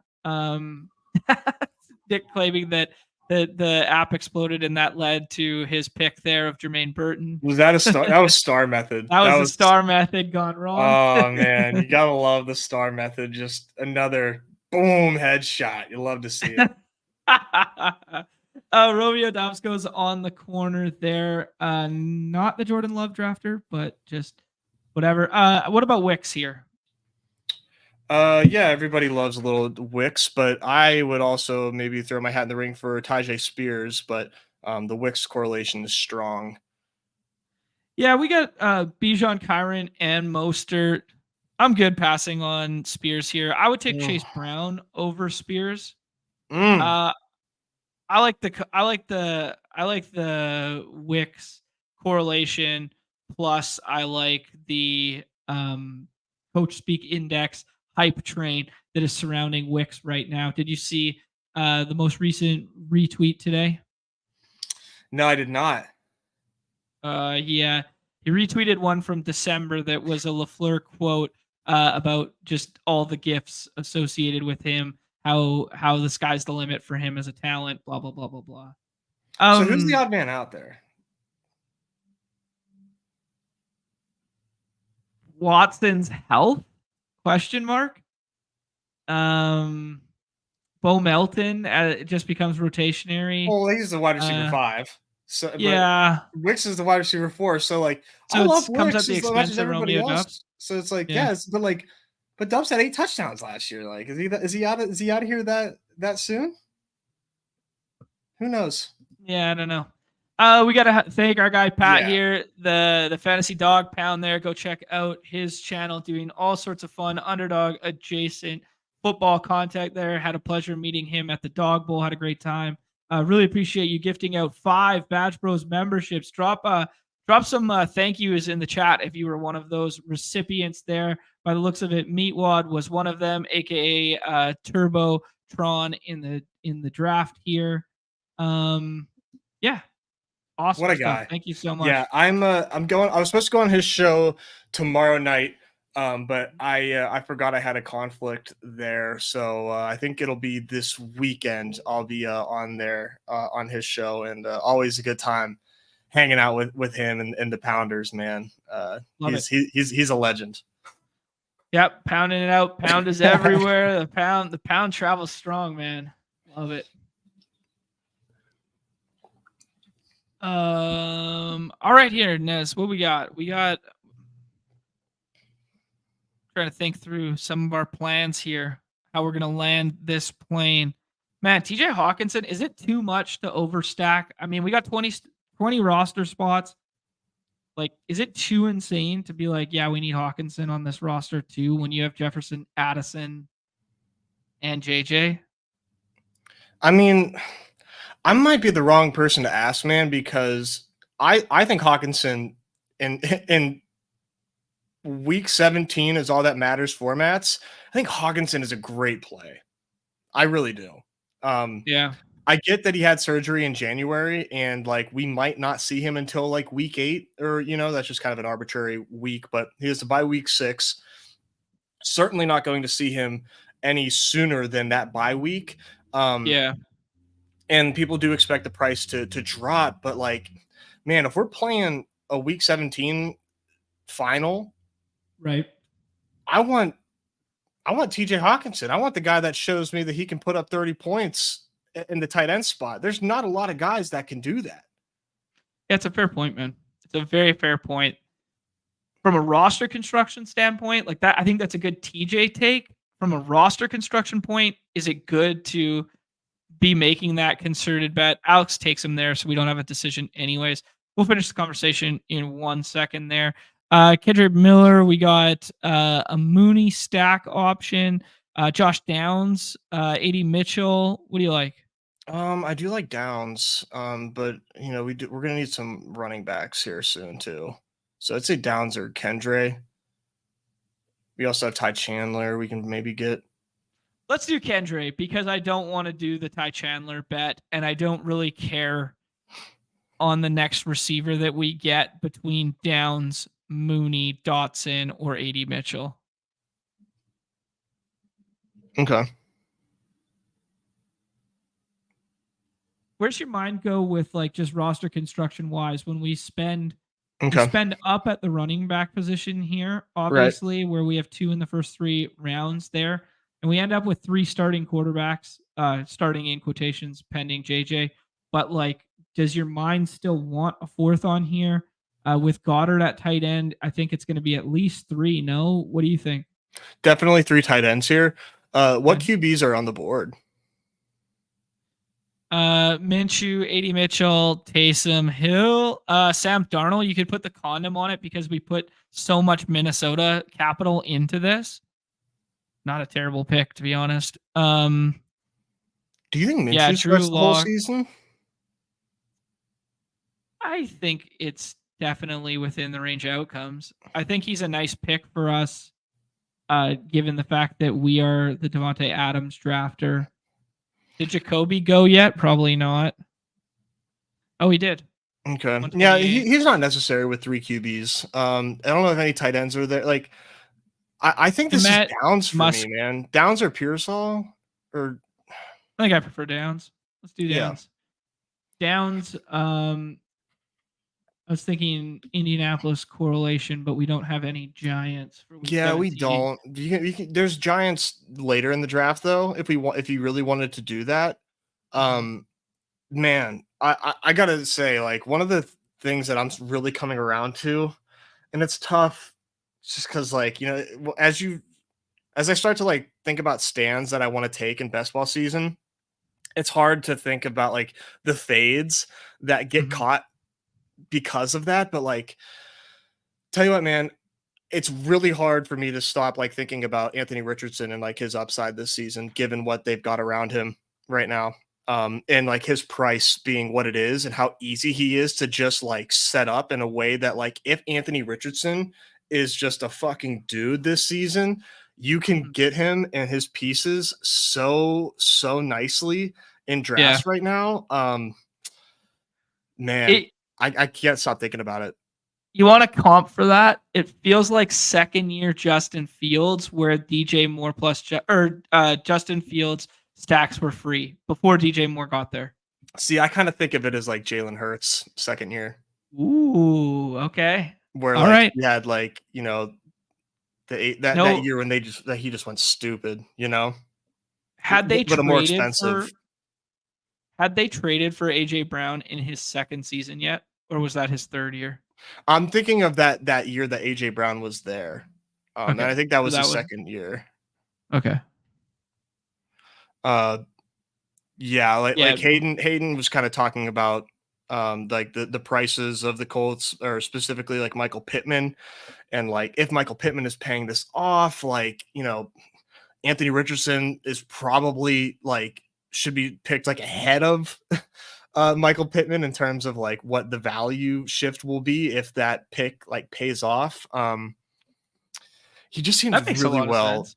really well set up right now. And it worries me about JT. Like, I'm not going to have like hardly any JT this season just because I am worried about Anthony Richardson just being just an absolute dog and just everything going through him. Yeah, I think the saving grace is that Moss is no longer there and JT can catch passes. But that being said, how much scripted check down stuff will there be for him with such a mobile quarterback? Probably not much. Probably not much, but I mean, you would think that as a coach, like the threat that Anthony Richardson, like the stress that Anthony Richardson puts on a defense, like, you know, if you're running a pass play or whatever, and then like you have dedicated linebackers to an Anthony Richardson, you could probably get like JT one-on-one in a flat. And, you know, like you would think that that's something that they're scripting, that they have in their bag. Yeah, they should be watching every possible bit of film of Lamar's MVP season. Like that's the script, right? Mm-hmm. Yeah.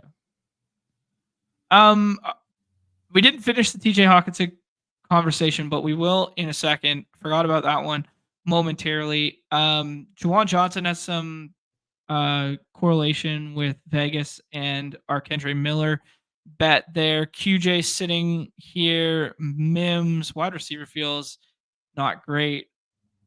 Probably rather wait. Yeah.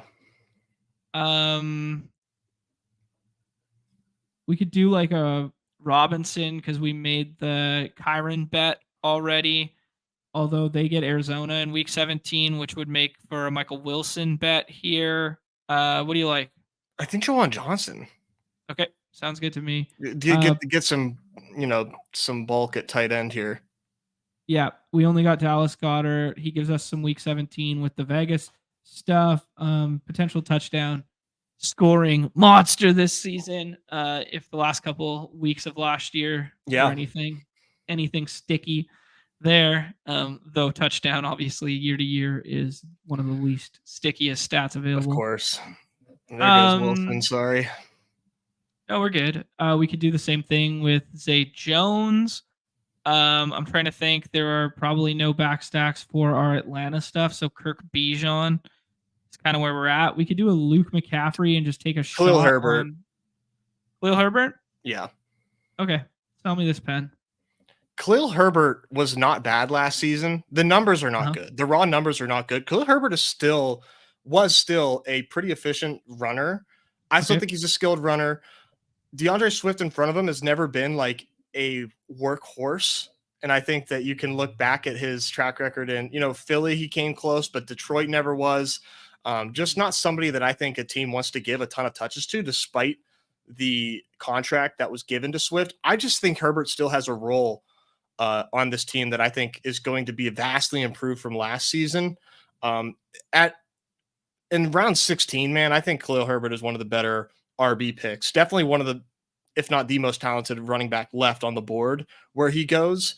Just the situation just feels worse than I think it actually is. Really coming around to drafting Khalil Herbert again because, you know, I was so high on him last season, got burned, but you know, I don't want to like completely write him off now just because the price is so different and the situation has changed so much that I'm finally ready to let Khalil Herbert back into my life. Okay, I respect it. Not scared about the Roshan thing. I will say bullishness for this is the fact that Deonta Foreman is gone. So some of that early down work potentially returns there. And then Justin Fields being gone, who, you know, in the same vein as why you're worried about Jonathan Taylor associated with Anthony Richardson would be reason to be worried about Khalil Herbert or any Chicago running back adjacent to Justin Fields with now a more traditional passer, though Caleb Williams has the ability to scramble and run, but a more traditional passer with new OC, potentially new offense. It does feel that like a running back role could be more valuable on the Bears than it has been in years past. Yeah, and like where running backs go, where Khalil Herbert goes, there's no situation that is like nice. You know, like It's not like you're passing up on guys with guaranteed touches where Khalil Herbert goes. Like they all have like the same, like, you know, fairy tale, you know, type of stories to get home. I just think his is path is a little more realistic than some of these other guys. Okay. I like it. You got me. You sold me, Nez. I was gonna bring up another topic of conversation, but I think I want to save it for off and on the clock. Okay. About like when it comes to, scrolling the F down being more powerful in August, like kind of like trying to forecast these situations that we think we'll be able to take advantage of in August when it comes to that. I think one thing that got me thinking about that was like the Patriots. Okay. Yeah, just as clarity opens up on the pass catcher depth chart.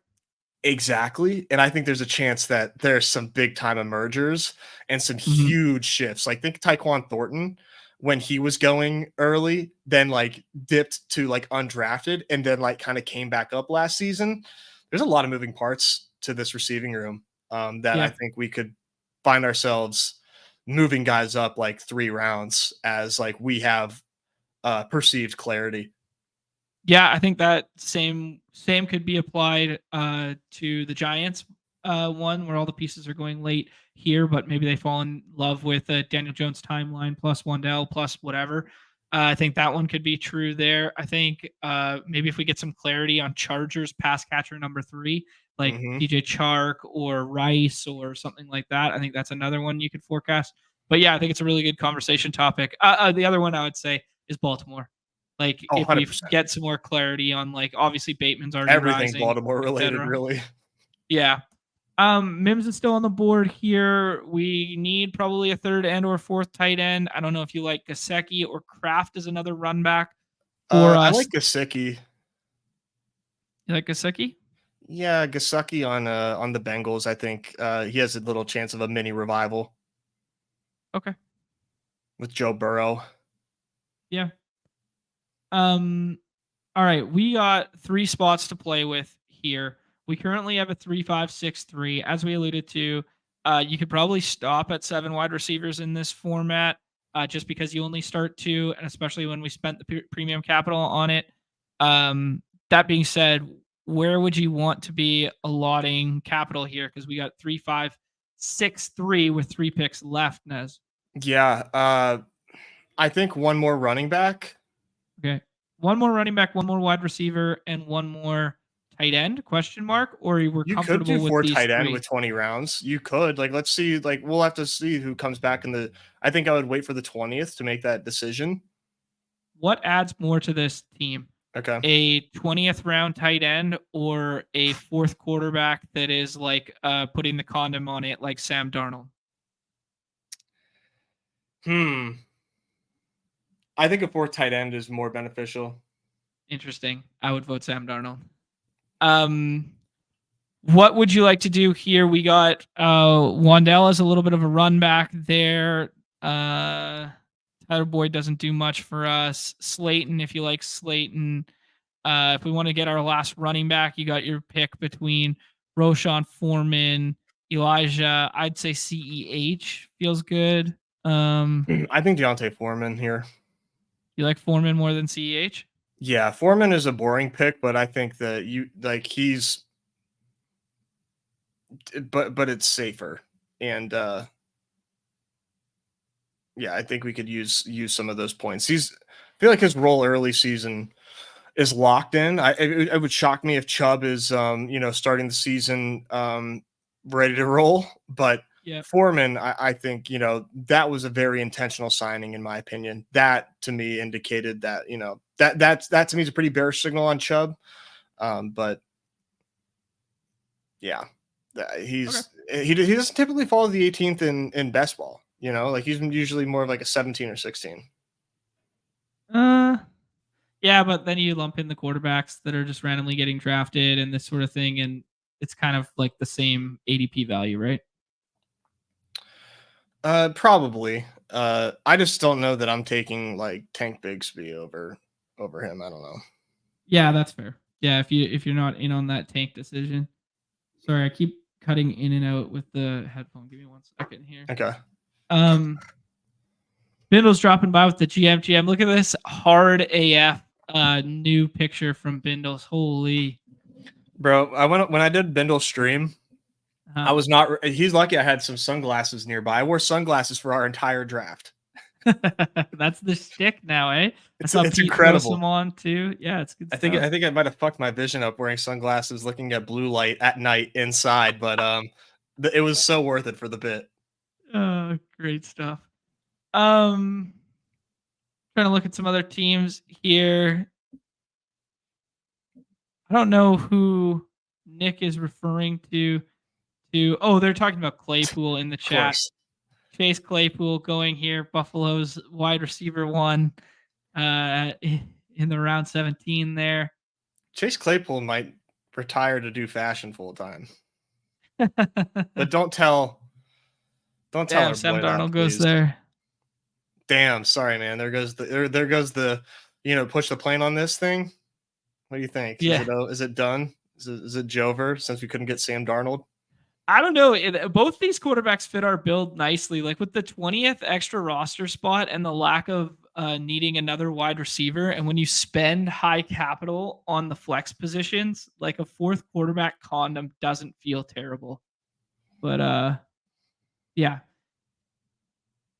I don't know. I don't know if we need. The reason I like the 4th tight end is it just here. like the likelihood. Like, sure, if the QB hits, they have the chance to contribute more. But I think the likelihood that a 4th tight end hits your lineup is way more likely than a backup QB does. True. Yeah. True. Okay. So 3-6-6-3. One of these is a wide receiver, which was going to be a stacked Khalif Raymond. There goes my big idea. Now I'm going to need your help. I got a name that you passed up on, but I think we should take. Can we look at Alex Keaton's team real quick? I just want to see what QBs he landed on. He landed on Drake May, Bone Nix, Gardner Minshew, Jacoby Brissett. I don't even hate it. And Pace. I mean, I think that's awesome. Yeah. Okay, who's the name? I think Tyler Boyd is the pick. Okay. Why? Wide receiver 3 in Tennessee. Yep. With a team that seems to all indications that they want to pass more. I mean, sure, he's like the least exciting pick. Burks. I don't think you got to worry about that. Okay. Yeah, there's some glowing reviews from them. I will give you from the players. I will give you a hat tip correlation nod for Tennessee because I know Tennessee like the back of my hand. Nez, week 15 correlation with Mike Gesicki and week 16 correlation with Josh Downs there. So we look at these run backs we're getting here. I'm sad Khalif Raymond went there, though. He would have felt like a really nice stacking partner. I'm going to throw in Rondale Moore here. I know wide receivers probably not. I don't know. It just feels like bad to not like stack Cousins more. But can you type in Giants just real quick if you don't mind?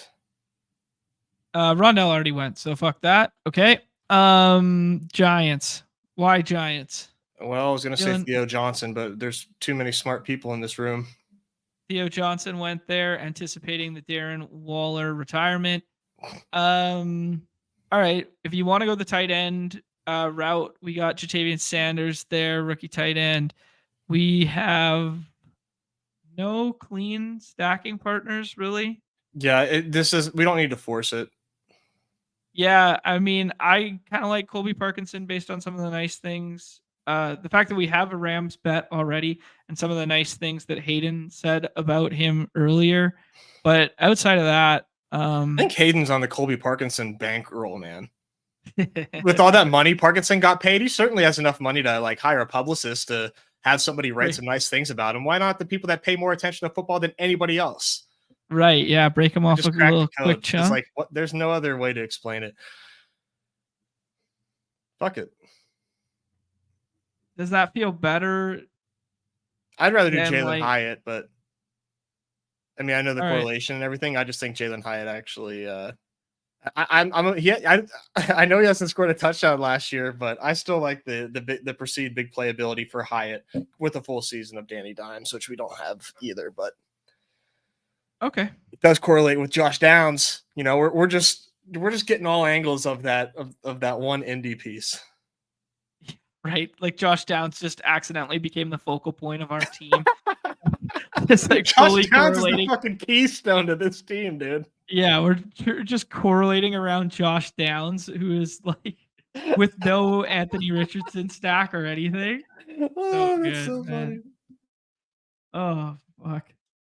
Wow, Alex just went crazy to finish this team out here with 6 quarterbacks, I guess, there.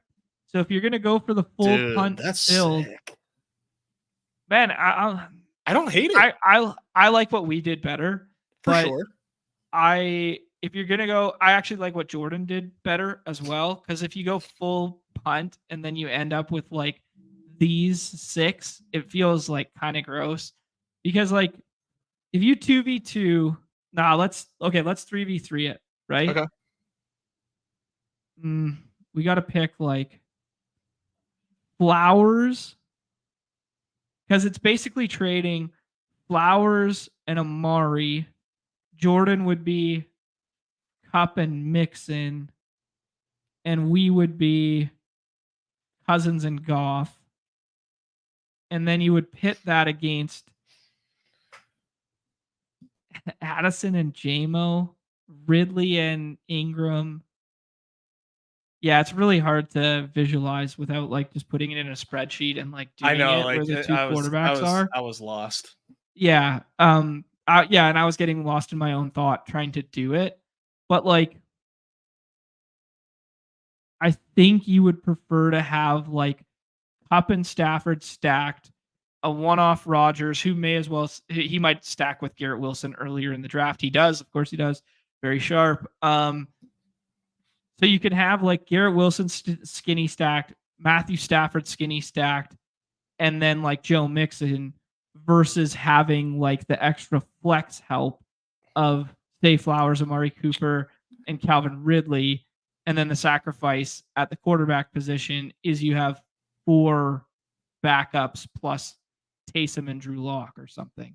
Mm-hmm. Yeah. I think if you're going to do the full punt at the quarterback position there, it feels way better to do it as like a mini punt and do it in like rounds 10 through whatever. Am I crazy did a for not? punt, right? Where did this go? Oh, hit back. You got to go to the SuperFLEX season. Oh, SuperFLEX season. I was like, is it in its own tab? Gotcha. I don't know. Yeah, it's really fun to just like look through and see. I do think you're correct in like this room being an anomaly where people were really comfortable punting quarterback further than other rooms would have. This is such a democratic room. This is how it should be. Like this is if all SuperFLEX drafts were like this, where you could do what you just did like every time and not have to worry about the freaks like pushing up QBs so much, I would probably have a lot more fun drafting these teams. Like this is a fun. That's a very fun lobby. Like everybody was able to kind of do their own thing there. That was fun. But like tomorrow, it's not going to be like this. If it is, then like hats off to drafters. Like that's awesome. Yeah, who knows? Maybe the community has like collectively become sharper as a whole kind of thing. But I do think this is an anomaly for a $5 draft to get so many quality red badge drafters in here. And even the non-badge guys, like we know Alex is watching, we know Jordan is making content, whether he's watching or not, who knows?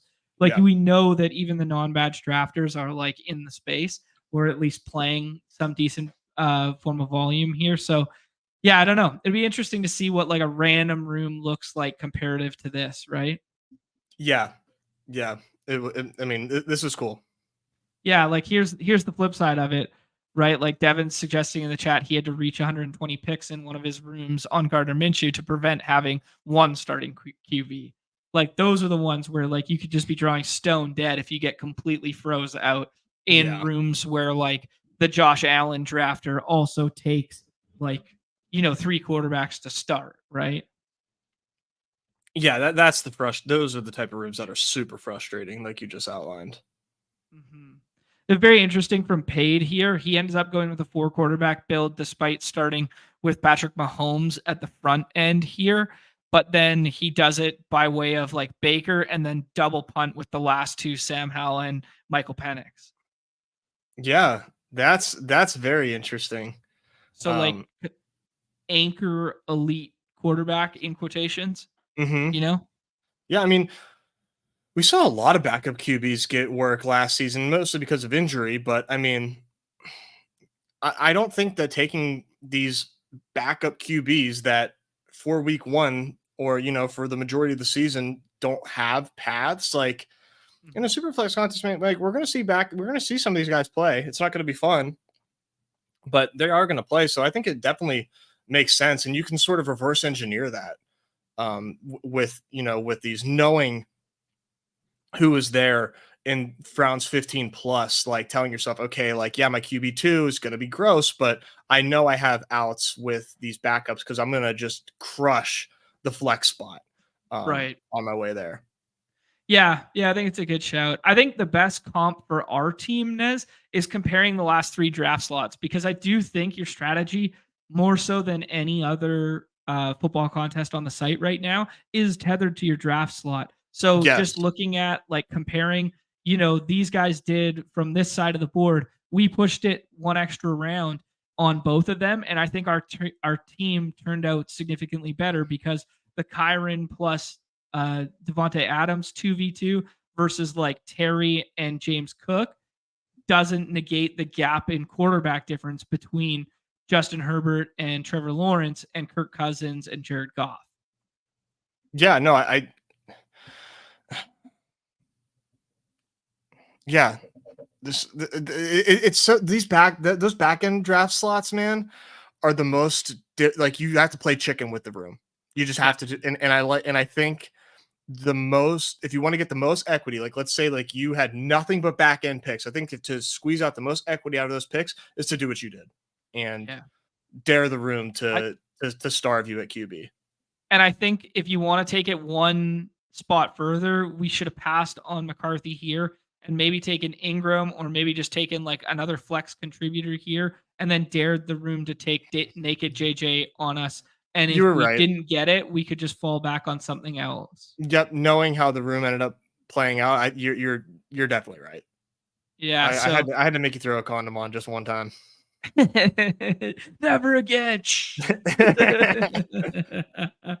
Oh man, fun contest to draft. Hopefully everybody has fun in those $5 SuperFLEX puppy rooms.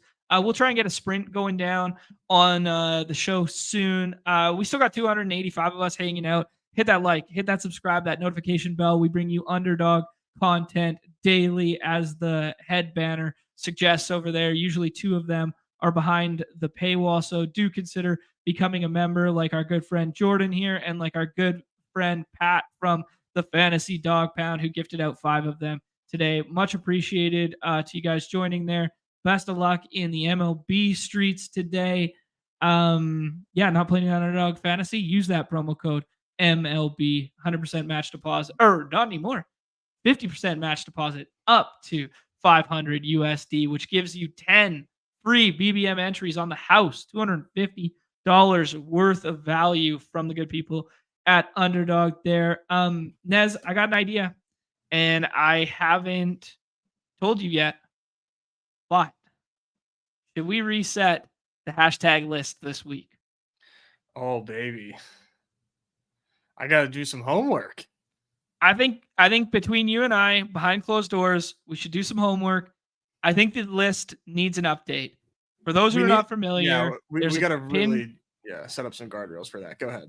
Yeah, for those who aren't familiar, there's a pinned tweet at the top of our Twitter feed for the @BadgeBros account, and we did a show. I guess it was almost a year and a half ago, where we ranked out all the best players on the site, Mount Rushmore. A lot of stuff's changed since then. I got some progressive ongoing notes in my phone. I think we got some new Mount Rushmore candidates. I think we got some more multi-sport draft leads than ever before. I think we have clearly defined. That there are some people worthy of Mount Rushmore territory. I think there are some new ones that we could talk through, and I don't want to say names yet, Nez, but I think there are some candidates. Absolutely. I think it's time. Do you think this will be a little more daily focused? when we do this one, or you gonna? I mean, it's gonna, you got to I think remember our best ball compadres here. I think we're going to do it all, man. We are going to take new categories. We are going to break the mold. I already know what category Pete is going to be in. I think we're going to bend the boundaries of time and space. This is going to be inception of Underdog. We are going to have there is no limit to the amount of people and or categories that'll be up here. I'm not ruling out best screen names. I'm not ruling out best daily only players, best ball only players. I'm not ruling out sports specific. We're reinventing the wheel out here, Nez. Many have tried. We'll be the first. All right, man. So look forward to that. I hope sometime this week or next week, now that kind of like dailies have subsided with NFL and NBA and football hasn't fully ramped up. I think it's a really fun time and kind of gap in the schedule to do it. And it makes for a very fun show. Absolutely. All right. On behalf of Nez and myself, everybody's favorite time of the show, we will be back tomorrow with, I imagine, a long baseball slate that will be like 11 or 12-ish games, seeing as though it's a Tuesday, and it'll probably incorporate Coors as well again. So that'll be fun. And then maybe we'll kind of do this double dip between football and baseball again tomorrow. And then off and on the clock will be on Wednesday, and then mystery box for the rest of the week. Absolutely. And shout out to the new members. Member stream on Friday as well. So absolutely. You guys are lucky for that one.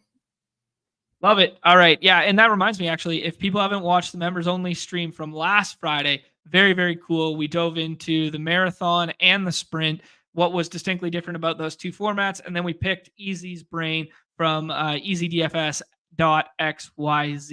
Very cool show. Actually, very organic, very off the cuff, and for my money, very intelligent. We had some very nice comments on it below there. Shout out to our guy Josh, who said this is the next coming, with some high praise, the next coming of Pete, Pat, and Gretch. That is high praise, too high of praise for us, Nez. But it was very nice. We're gonna have to wrangle. We gotta wrangle Easy. Gotta make him. Yeah, we him gotta a make recurring guest. Might need to shell out some shekels, but yeah, thank you for those comments, and yeah, excited to see the members on Friday. But I'll let you take it away. Love it. All right, everybody's favorite time of the show. The end. Peace. Best of luck tonight.